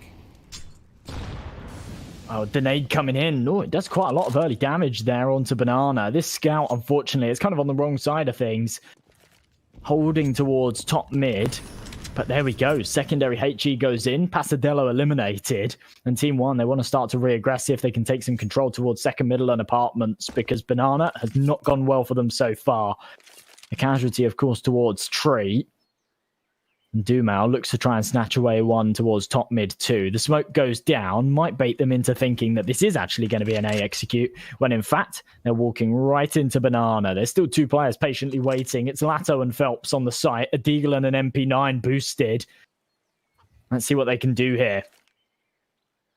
Util ready to go flying, and for TeamOne, this is the perfect opportunity to go and shut down GODSENT. The flash will keep Phelps and Lato at bay, but it won't keep them ready. Well, it won't keep them from looking from a pick now. That smoke, once it dissipates, TeamOne are going to pounce onto this site like a lion to a gazelle. And as the flashes go down, here comes the attack. Lato trying to lead this charge. There's a few shots early on, but it's actually Phelps to find the initial pick. Good for one. Trade not quite there by Miraculous Taco. Flash through the smoke. Good for another. Poor Mavs is there to trade, putting GODSENT at 2-man advantage. Lato and Phelps so low on HP, though. It may not even matter, though, as we see Dumao ready to boost up his teammate, ready to try and get Phelps to cancel out the plan. You're not quite able to do so, though, as Maluk falls very low on HP now as he goes 3-on-2. There's no utility here, though, for GODSENT on the retakes. They actually have to hit the shots. There's 2 final and for players, TeamOne, and they're this is both the low on perfect health. Deadly to this scout or either of the Desert Eagles. As Malbs gets tagged up, he's now down to 14 points of health, and the scout, it's spamming away, but it just can't quite connect. Malbs hits onto Lato, and this bomb, it's beeping further and further, and there's no kits here for the CT side. They need to speed this up, and Maluk knows it. Just needs to stay alive here as the bomb, the defuse comes through, but if he can deny it, then it's all over. Instead, Barton on the angle, hits the shot, and GODSENT, I think they might just about have this. That's trust on a whole other magnitude for Dumao, who literally just head down, lets his teammate do the fighting as GODSENT tie things up. And with that equalizer, they show TeamOne that they truly are a team to fear, and that's just a petty map like Inferno won't deter them for now. I know how much you hate casting Inferno, Josh. I know we've had to do it twice today, but I'm personally loving this. Yeah, I know you are. That's what makes this real sad. We've just been seeing too much Inferno recently, man. Put me on Dust 2 or something. It's the best map in the pool. It genuinely is. I hate you. I'm being honest. Like, whatever. I mean, I do understand it. Like, I do get the reasoning behind it being a good map. Just personally, it just tilts me. It's just a very, very tilting map to play. And look at that double spray down. Barton almost found himself 3 there. Actually got PRT down to 3 points of health, but somehow the recovery comes through. And TeamOne, they find themselves with a man advantage. 5 points of health between 2 of their members, but that doesn't matter. They've got the numbers, and especially on this A site, they've got those angles. They can get themselves into pit and mini, and with no HEs, They actually have a real good shot at this. Personally, I consider it a small miracle that TeamOne came out on top there, considering the stack they were running into, and considering how low on HP PRT and Pesadillo are. Right now, it feels like GODSENT are just almost micromillimetrically away from winning this round. Again, Maluk on the flank now. Only player with some substantial HP. He swings wide. He's caught out by Dumao. PRT makes a bit of noise. He's also not quite caught out, but it's defused nonetheless. And instead, PRT forced away. Just 3 HP. He can cling to the AK, but the rest of his team can't cling to their money. As GODSENT, they win 2-1 now. And right now, that defuse, it means that despite the fact it went down to a 1v1, we're essentially seeing a repeat of last round's buy, where it's just a forced buy versus forced buy. This right here, I'm so impressed with TeamOne that they were able to keep this even. It's actually unbelievable, yeah. And you see right at the end there, the fact that PRT was actually very, very close to winning that round. That was scarily close. He found the first kill onto short and then just needed to spam away for the second man on the defuse. Unfortunately, just couldn't connect. He was aiming a little bit too far to the right. And with Dumao finding that opening pick here for GODSENT, they've got the man advantage in the important round. This is the buy here for TeamOne. And if they lose it, they go 3-1 down. They won't have money to invest into the next, and they'll get off to a really rocky start on their own pick of Inferno. You couldn't have said it better. And for TeamOne now, considering that they are in such a tough old spot, we see Dumao trying to catch out an initial member. Can't quite do so for the time being, though, as instead Maluk turns his attention down towards B. See flashes go out, and instead, TeamOne, they stagnate a little bit. The smoke keeps them at bay, it keeps them honest, and while they do have enough utility for an execution, it's only smokes and flashes. There's no aggressive util, which means that the only way to damage and keep the GODSENT members back is through the sheer quality of aim rather than the assistance of utility. And for now, TeamOne, they definitely have the aim. The question is, can they place it and can they convert it here onto GODSENT, who have enough utility, at least did have enough utility to keep them back. Only 3 flashes to try and help ease them through this round, and with 40 seconds left, that smoke means that TeamOne are definitely going to have to run down the clock here. Well, TeamOne, they've still got this banana control, but with 30 seconds left, the fact that they're even entertaining anything towards middle certainly worries me. Instead, it's just a fake. It's Dumao and Lato still on this site, but they've got a very, very good setup indeed. First boosted onto new box, second on second oranges, just to swing off the contact as smokes come through. Dumao's going to fire through for the first. Now the contact's been made. Lato should be able to fire for the second, but he can't quite do so. Phelps through the smoke does a substantial amount of damage, but with seconds to spare, that C4 is going to go down, and TeamOne now with the advantage. Beautiful round by Skulls, though. He's able to get 2 quick kills. It falls down to Pesadillo now to hold Banana. He's got 2 players swing into it, but that's the good shot by Taco now. And what's amazing about this attack from GODSENT is it's timed to the point where they know exactly where the TeamOne members are. They know they're either emo or new box. They know they can't be in CT. And as they push their way on forward, it means that Skulls has to try and catch out the first member. He can't quite do so. It's all on Maluk. And Taco, he has to be suspicious of Maluk's position down towards emo as he swings into it. He spots him out, but Maluk wins the aim duel. And TeamOne ties things up 2-2. That double emo stack definitely keeps your opponents guessing, doesn't it? When they find the first kill, the last thing they really expect is the second player to be there. But in an engagement like that, if the secondary man was in new box, he definitely would have swung and it would have won them the round. So they can kind of, by process of elimination and all of the positions that they've cleared, know that that final man's going to be in second emo. It just, well, doesn't go their way. They can't seem to connect the shots. GODSENT, they now are down to the pistols. The scoreline 2-2. Deagles to work with. It's a full investment, but they've kept a little bit of cash behind them. So whilst it's not going to be a buy in the next, the follow-up will be a healthy one. They'll have lots of utility. They'll have an AWP available. Certainly interesting. I do like this, actually, from GODSENT, just to keep that extra $1,000 in the bank. Not over-invest into this. They know they haven't got much of a chance against these AKs. TeamOne again stacked up towards second mid, ready for this initial attack. And what I like is that actually the bomb is all the way down towards T-spawn. And what it means is that TeamOne are being very, very methodical about this. They don't want to take a fight they can risk losing. And as Phelps is taken down early by Pesadillo, there's no real response. Yes, a bit of damage done by Dumao, but it's only a bit. And right now, as Maluk looks to go through this smoke, it's going to force Dumao back as TeamOne, with long control now, leave it all onto Barton. Almost painfully alone now as he's left to die. He's good for one. Skulls trades, and with that, GODSENT, a man down in a retake position with just Deagles. It's a tough old spot, and I tell you what, Josh, I think this is the third for TeamOne here. It's definitely looking that way. I like leaving the bomb down towards T-Ramp. Gives them a lot of versatility. If A doesn't work, they can fall back. A lot of damage dealt there from the Deagle, but it's no kill found.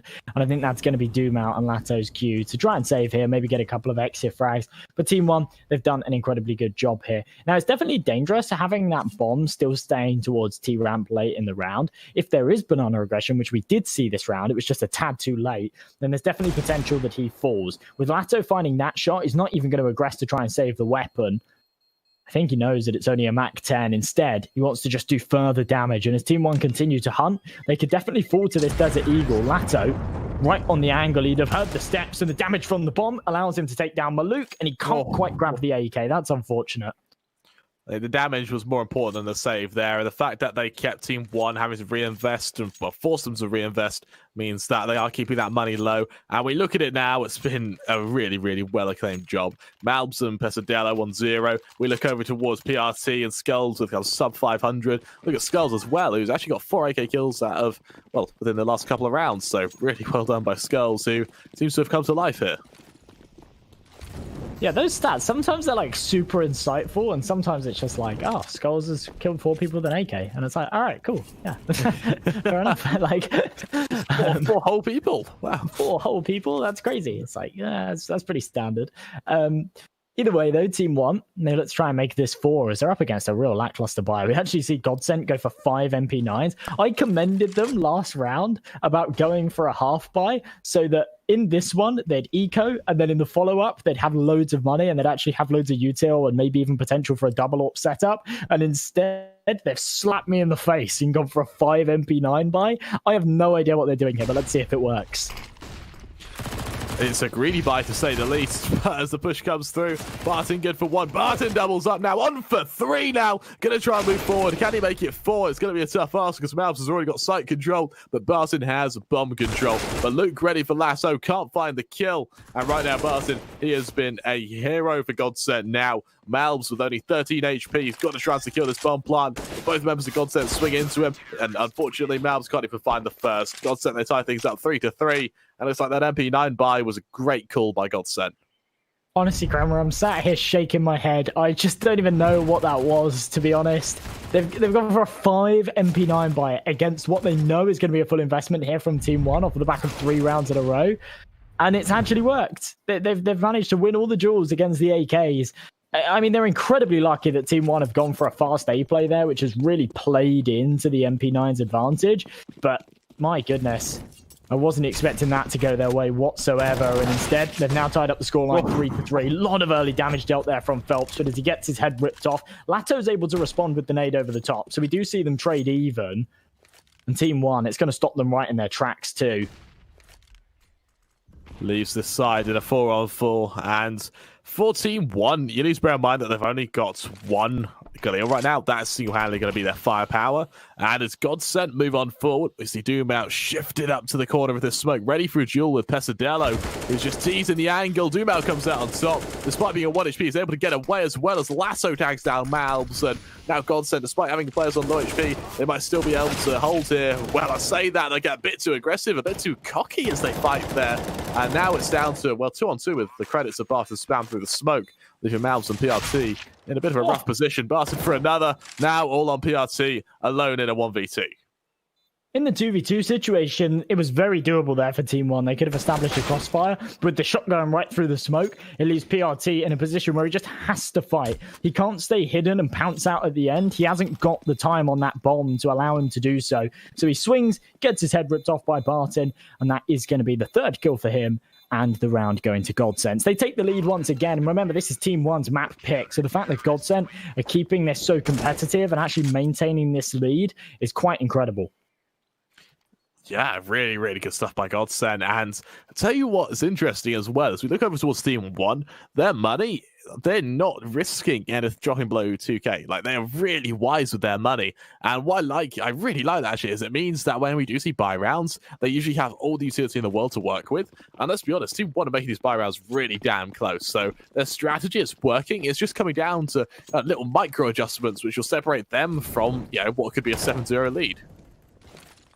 Absolutely. Now we see just these Deagles come out from TeamOne, and GODSENT, They could easily be on to 5 here, and that's where things do really start to get scary.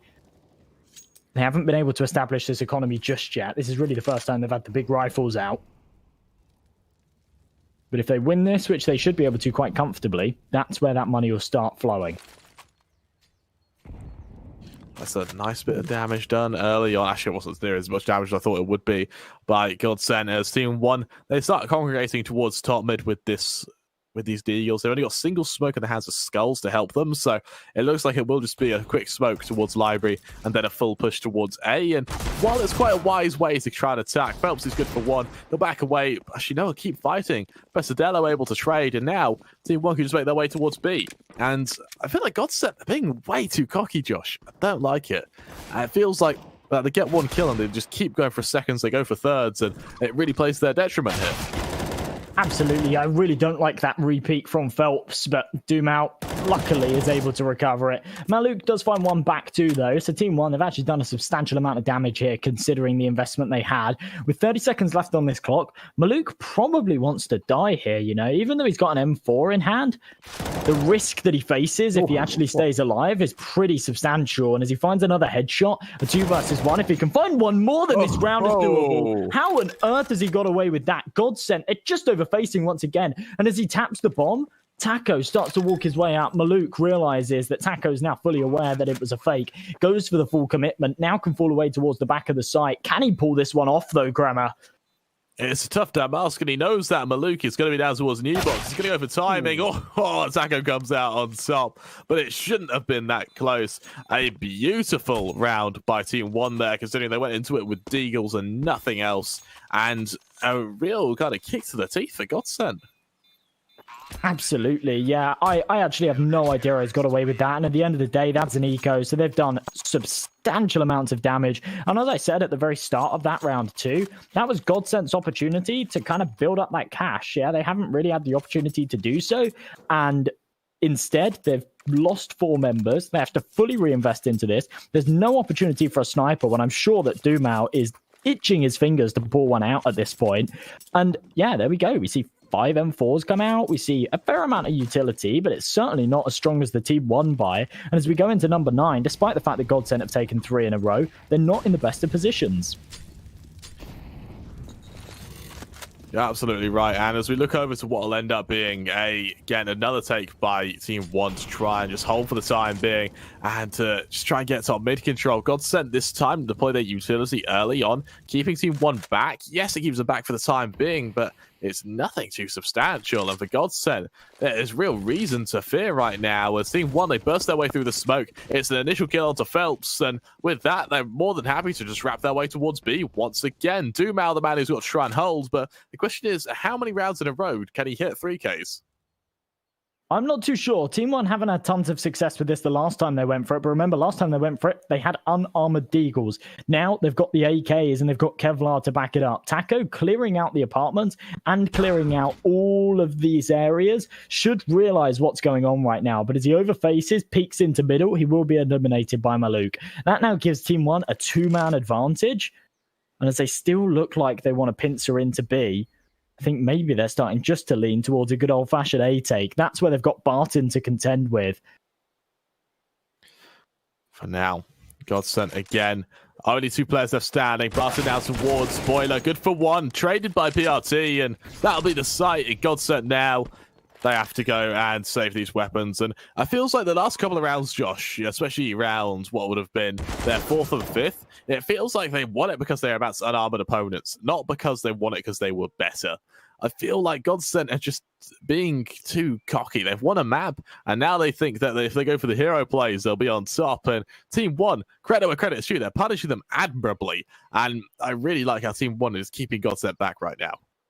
Absolutely. Despite the fact that GODSENT are in the lead, I actually don't feel like this has been a very good map from them so far at all. Yep. They've been making a lot of mistakes. We've seen them throw away a lot of rifles in rounds where they really shouldn't be. Yeah, it's not been a good map from them whatsoever.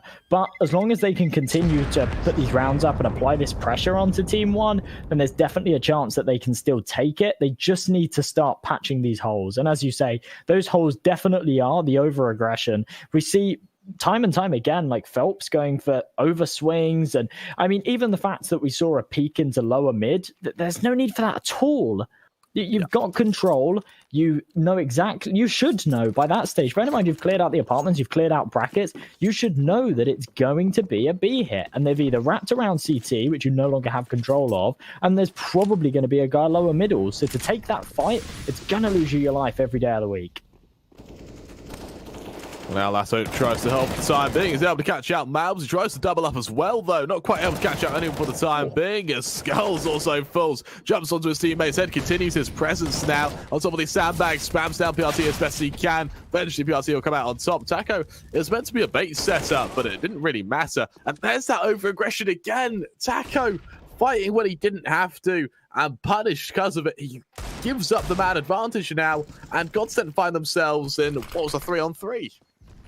I mean, the thing is that bait setup's fantastic, but the bait setup's kind of given away when you jump onto your teammate's head. So they know that there's got to be someone else there, supposedly, because how else has he got on top of the sandbags that quickly? They do manage to clear this one out, and with the 1D coming in from short, they have a man advantage now to work with. PRT low on health, and as Dumal boosts over the smoke, should be able to deny this pop from going down. PRT is there to trade, knows that there's a secondary player here, so he must have been boosted up by someone. As he taps that bomb, the spam comes through the smoke. He's able to do damage onto Phelps, and PRT making this one look very dangerous, but with such low health, surely he can't get it done. Beautiful round by GODSENT there, and yes, again it comes out on top. And I feel like when I am being nitpicky with this kind of aggression on B, right, I'm being nitpicky because it was good. Like the fact that we were able to get 2 kills there by Lasso was great. The fact that Taco then reaggressed for more, it just feels like it was a bit too overambitious. And yes, it meant that he was able to, get the information. Yes, it meant he was able to cause a rotation, but it felt like you wouldn't have been able to do the same thing if you were playing the angle towards back sandbags. Absolutely, yeah. There's definitely more potential for him to find the kill there if he just stays alive, and he buys more time for the rotates as well. It means that round doesn't become a little bit touch and go. Taco, I thought he was actually going to line up a couple there. Instead, he's only able to find the first, but as he establishes a secondary angle, he can bait Phelps right into them, and there we go. They walk straight into his crosshair. It's going to be a clean round here for GODSENT as they just face up against the pistols. They don't take a single casualty. It's only Phelps to take some damage, and GODSENT, they get themselves onto 7. They start to build up this money, and TeamOne, this is actually looking quite dangerous now. We're going to round number 12, and GODSENT could get themselves onto 9 quite comfortably here, I think. Yeah, really, really strong stuff. And I feel for TeamOne, despite the fact that they've been able to do a pretty good opening, despite the fact they've been able to keep it so close against GODSENT, the reality is, if they can't consistently find rounds right now, if they keep being reset like this, they're going to lose the game regardless. And GODSENT, they have done an admirable job at staying ahead right now.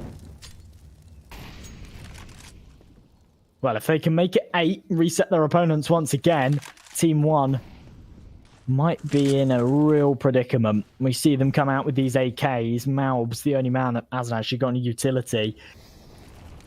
Start to lean towards banana control once again, but Dumal looking to go for the peaks. Get a peek straight into the AWP, but he's quicker to the trigger. Maluk just can't connect. Malbs is able to trade, but not before taking a shot to the leg. So he's now low on health. And this FAMAS, whilst it's here to hold the line, it spans right through the gap in that smoke. Malbs eliminated. Man advantage still here for GODSENT. And they're even able to rotate a player over to fortify this B site. Beautiful stuff by the GODSENT right now. TeamOne feels everything they do, there's a response to it. And right now, he's bear in mind as well, both teams play this map, so it's understandable that GODSENT are able to really give them a run for their money. And I'm going to bring out a statistic for you that really is going to kind of make you hold your breath, which is GODSENT, their CT round win rate is only 40%, their T side's 53%. So GODSENT with a stronger T side by a considerable distance means TeamOne are going to be in a tough spot.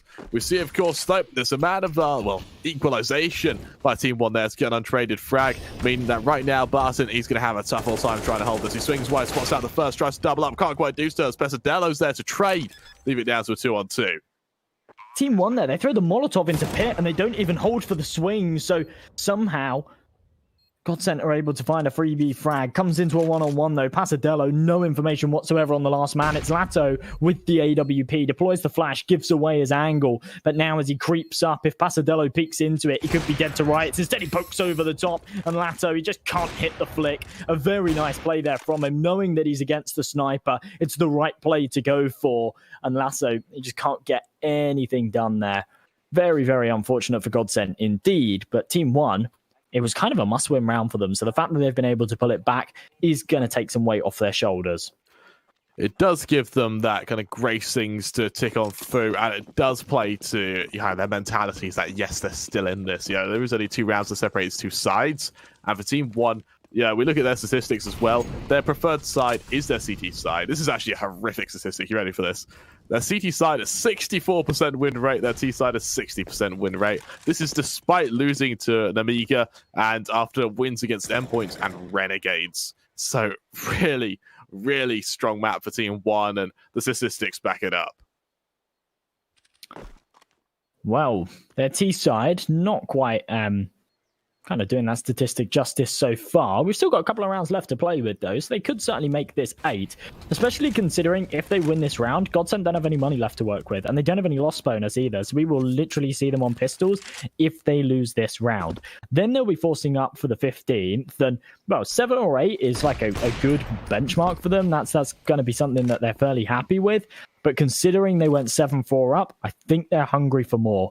TeamOne, after taking that top banana control and applying some pressure, baiting out some of that defensive utility from GODSENT, they are actually going to head back towards the A side. But with 40 seconds left on the clock and a 3-man triangle configuration here towards Pit, this is very, very dangerous indeed.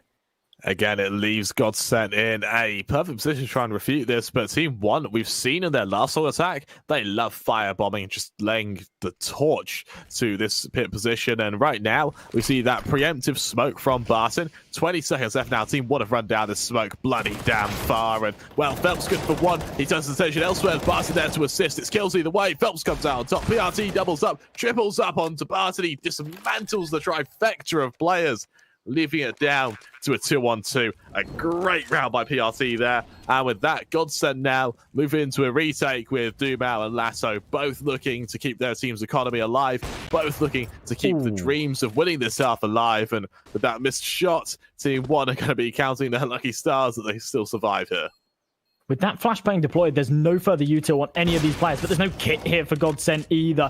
Both players whiffing on that initial engagement, and as PRT finds his 4th, he's on for the ace right now. And Dumal, I didn't get that at all. There's no kit, there's no time, and he's in an unwinnable 2-on-1. And instead of falling away and saving the sniper, he charges in, loses his life with the USP, and now GODSENT have absolutely nothing to work with. It's going to be $2,000 on every man. We'll see them go for the eco for the 15th.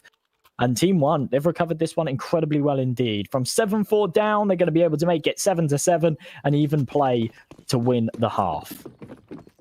I will admit, I'm a bit concerned. For GODSENT at the moment. They haven't won the half yet, and they're not out of the woods yet. And as they can spot these players towards second mid, they might try to aggress on maybe one of the AKs, maybe one of the Mac 10s, just look to save it. But nonetheless, we're going to see TeamOne look to equalize here and try to pull things back versus GODSENT.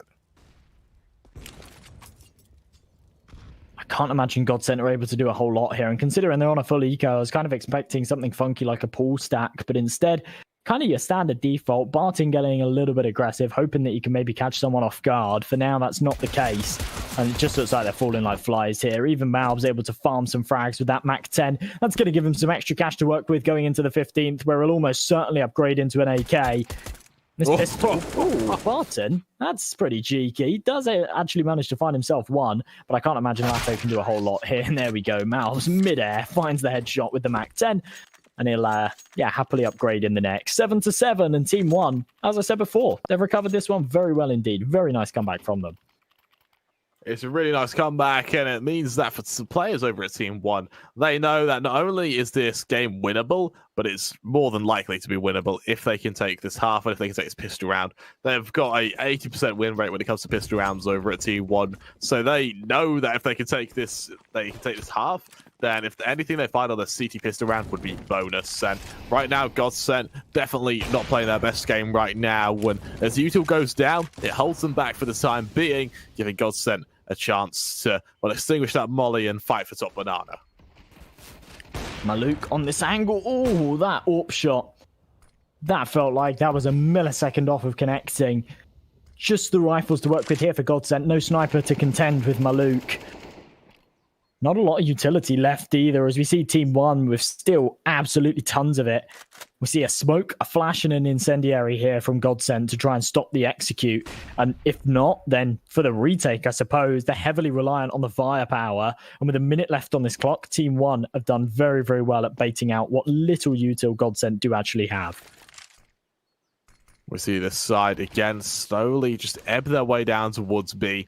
GODSENT, they've read it pretty damn well. Yeah, they've got 3 members ready to hold and defend, but TeamOne, their strength comes from their ability to trade. You know, time and time again, we've seen them in situations where they should not be equal, actually find a way to equalize the man count. 35 seconds left, they turn their attention towards B. Spam goes out from Ruins. Taco good for 1. Lasso now boosted up, will try and find a kill of his own. Not quite able to spot the initial member. He does get the bomb carrier though. It's Pesadello good for 1. Lasso there to trade, but Luke on low HP tries to peek above first oranges. Unable to get a kill though, as instead he finds Dubao. 3-on-3 now. GODSENT again trying to hold their spam from Lasso. Not quite hitting Pesadello, as it leaves TeamOne in a strong position. I'm surprised that spam didn't connect, but with so much damage dealt here to TeamOne, this retake definitely doable. I'm just sure GODSENT wished they had a little bit more util. This flashbang, where is it right now? It's in Banana. It's going to pop over the top, and it actually blinds the man. Taco able to trade 1 for 1, but with this bomb beeping further, Phelps needs to win the engagement. Absolutely does. All falls onto Pasadello's shoulders, and he can't get it done. Phelps is the man with the kit. He's going to go for that defuse, and GODSENT, they do manage to recover that final round. They make it 8. They tip their half in their favor, and considering it's their opponent's map pick, it's been a pretty nice showing from them in these last few rounds. GODSENT, by the skin of their teeth, ease their way forward and bring a really, really strong round in their favor. Taking a victory in this first half allows them to make it 8. And with that now, we're going to see... So is that someone asleep in the guy, the camera behind him? No, I wasn't. Sorry. I saw that in the corner of my eye. I was really confused. No, but... Again, if you are TeamOne, yeah, this is your map pick. This is a really strong position to try and come back. Question is, can they quite do it? Yeah, this is their chance to do so, and the pistol round is where they were to start a comeback if they were to pull ahead here. Yeah, I mean, to be honest, with the 7.5, it's not like too much weight falls on the pistol round. But if GODSENT can take it, then it puts them in a very strong position. They should be able to get themselves onto double digits early. On the contrary, if TeamOne can take it, then they level out the scoreline and probably take the lead. GODSENT, though, they've read this one very, very well. They actually go straight for an apps dive, and nobody on TeamOne's here to contest it. GODSENT are going to be able to get this C4 down, and it's going to be a 5v5 retake. This is a very bizarre setup from TeamOne, and it seems to be perfectly counter-stratted. We see this side again attempt to hold us. That bomb is planted. Dubao in a perfect position to flank, but luck falls. And well, look, he's the one with that kit. Mount, yes, he can trade elsewhere in towards apps. Pesadello wins a gunfight he really shouldn't have there. Instead, Barton on short brings out a few shots, tries to catch out a member. 3-on-4 shots ring out. Barton good for 1, tries to double up, not quite able to do so. Phelps is good for yet another as the dive comes in towards Pit. Phelps with 1, Barton good for another, a 2k apiece, and a 9th for GODSENT. TeamOne, they walk into the trap of GODSENT and they spring like a coiled viper into their 9th now as they pull ahead against TeamOne. After we saw those 2 Deagles come out on TeamOne's side, I was thinking they were going to go for, not Deagles, sorry, 2 HGs come out. I was expecting them to go for some sort of stack, and that wasn't the case at all. They lost the A site, they went for the retake, and the nades, whilst they did damage, it just wasn't enough. We see GODSENT get on to 9 here, and as we see the 4 spy come out here from TeamOne, it is going to be a potential for 10 and probably 11 here for GODSENT. The nade stack, though, takes out Phelps early. The aggression towards middle, it needs to be eliminated. The flashbang, it doesn't quite connect. Malbs is good for 1 more. It is traded by Taco, but they're going to take the advantages. And how the hell does Skull find that? Really, really strong opening now as we see GODSENT with hardly anyone left, really. Flash through the smoke. PRT fully blind finds Lasso. All on Taco. Alone in a 1v4. Good for 2, though. That's the spray down and a half. And now suddenly this round has that kind of air of winnability, that kind of winning pang of, okay, this is doable. And for TeamOne, this is something that's definitely going to play on their mind. Shifting forward, only one player with armor, neither with a kit, and Taco, he's playing for time. That molly, though, is it? God, it's heartbreaking. He swings wide, catches out the first one, quite there for the double, as Maluk just survives. That is unreal. Honestly, he had so much time there. He could have established himself a better angle, but with no control and no information, he couldn't justify going into CT. He gets himself into that dark corner, and it's always going to be Molotov. There are 2 mollies left on our retake, and it's very, very unfortunate there. But the fact that he was actually able to swing out, find the first headshot, and come so close to hitting the second is something to be pretty amazed by. We do see GODSENT go for another force buy here off the back of that one. They're not going to roll over and lose just yet. We see the pistols come out, the AK on Taco, and TeamOne, they haven't got a whole lot to work with either. We see a couple of rifles, but 2 MP9s, definitely a chance here for GODSENT. And GODSENT, they've won 2 of 2 force buy versus full buy rounds. So actually, definitely showing that is very impressive. They're showing that they really, really can get the work done with these pistols. It's a lot of damage done down to Pesadelo. He'll back away, he'll boost Valves up into CT. I thought the CT boost is a position that was used really heavily by GODSENT on their CT side. So we'll see if they look to clear it when they move forward now. Again, they've got 2 smokes, a handful of flashes to get them onto this B site. It should be pretty easy for them to do so, as there isn't really much of utility in the TeamOne defense. As the set piece goes down, flashes follow, and with that, Valves, he might just have to back away from this position. Lasso good for the first. Now Pesadelo forced away himself, leaving GODSENT a man up in what will be an after-plant situation. As the Deagle's spamming away, GODSENT, they've somehow managed to get their way onto the site. The issue is that all 5 players are stacked up on it. Some offensive utility from TeamOne here could be enough to finish it off, but they haven't got any. It's only the flashbangs as Taco finds one more. TeamOne getting dangerously close here, and with these MP9s and the automatic weapons, you'd expect them to have an advantage, but not with Barton hitting shots like this. 2 headshots found. Dumal finishes things off, and GODSENT bounce right back with the Deagle force and take it to double digits. They force TeamOne onto no money whatsoever. 3 of these players are on double eco. They have to go for the force, and GODSENT, they are getting dangerously close to this finish line. A beautiful round by Barton there, and those couple of shots were just perfect by him there. He shuts down TeamOne instantly, and he was vehemently against TeamOne even considering that retake there. And look at that statistic. They've converted the first kill into round 7 out of 8 times, and that's, well, there you have it. It may be 8 out of 11 now as Phelps shuts down Maluk instantly. You're leaving TeamOne with just a couple of pistols here or there. They do force, but it feels like they may be shut down right now. As GODSENT, they look like they've come alive. They really have. That's the odd Fnatic stat as well, the 70% win conversion after finding that opening pick. That was something that, yeah, people did pay a lot of attention to before that. I think a lot of teams were just making mistakes, but Fnatic were one of those first sides that really did make sure that after they found that initial pick, they reset and they really played to that advantage. TeamOne right now, just on these Deagles, don't seem to be able to get a whole lot done. They've taken 2 casualties early. Just as I say it, Pasadella actually finds a sensational headshot, and Dumal doesn't really want to fight this one at all. He's actually going to throw the C4 away. He goes for the repeat with the MP9, where the Deagle is just missing. I just commended Pasadella, and then we watch him whiff a whole clip, and it looks like GODSENT should be able to have a fairly clean one from this point forward. So PRC might do the same thing as well on topic of whiffing. Yeah, he does. Dumal good for one, Taco good for another. And GODSENT now, as they build a 3-round lead against TeamOne here, they can look to pull up even further as TeamOne find themselves with what will end up being an eco. And GODSENT's chance to really build an economy here. And with, shaky rifles here or there, they're not going to have to worry about what they reinvest into the round after, because they've already got a strong buy. And for GODSENT, this will be 12, and then a fight for the 13th, and then a fight for the series if TeamOne aren't careful. Well, just a full eco here then from TeamOne. It's going to go 12-8.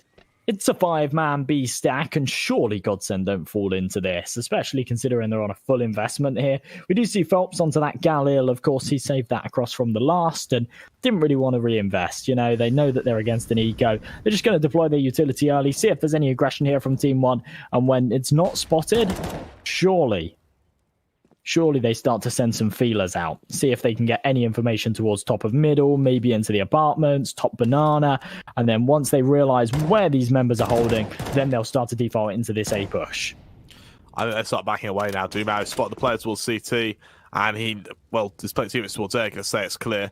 We see Smokes go down, and I want to see GODSENT start to back away now. That they do. They realise it's a stack, and a really, really good read by their part. They're back on their way. TeamOne, they've got to maybe go for a few exits here or there, but the reality is GODSENT, they played that round to perfection.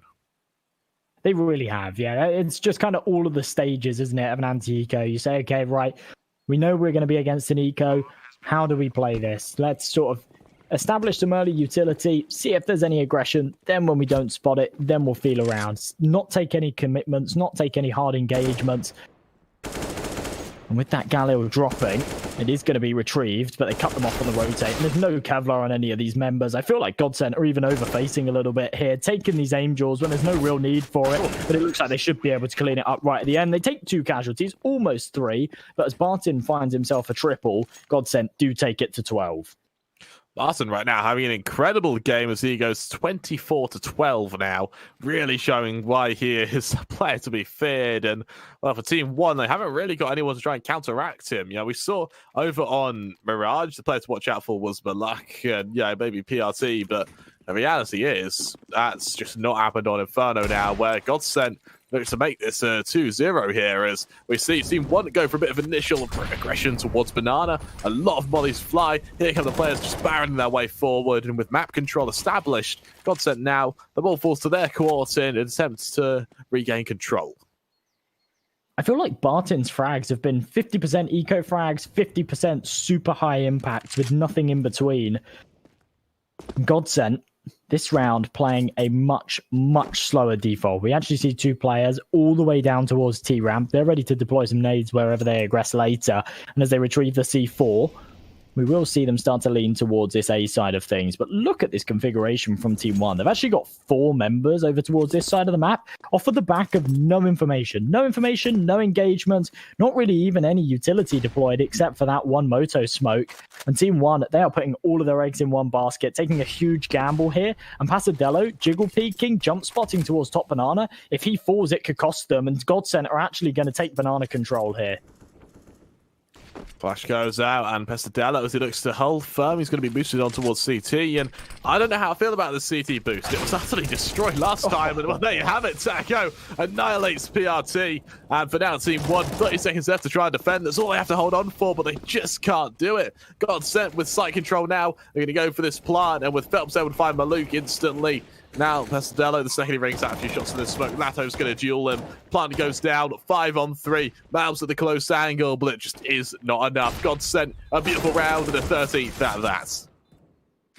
Well, Pasadello is able to find a couple of kills, so maybe a chance for them. And it looked like you could literally tell Skulls was already going for the save. The call had been made, and after those 2 frags, they entertained it for a few seconds further. But with no kit, it is going to be the save. We will see these 3 M4s carried across, and with the loss bonus that they now have to work with, we'll probably see a couple of drops come through and another buy up in the next. It's not going to be a fantastic buy. Remember, PRT and Malik not going to have a huge amount of cash.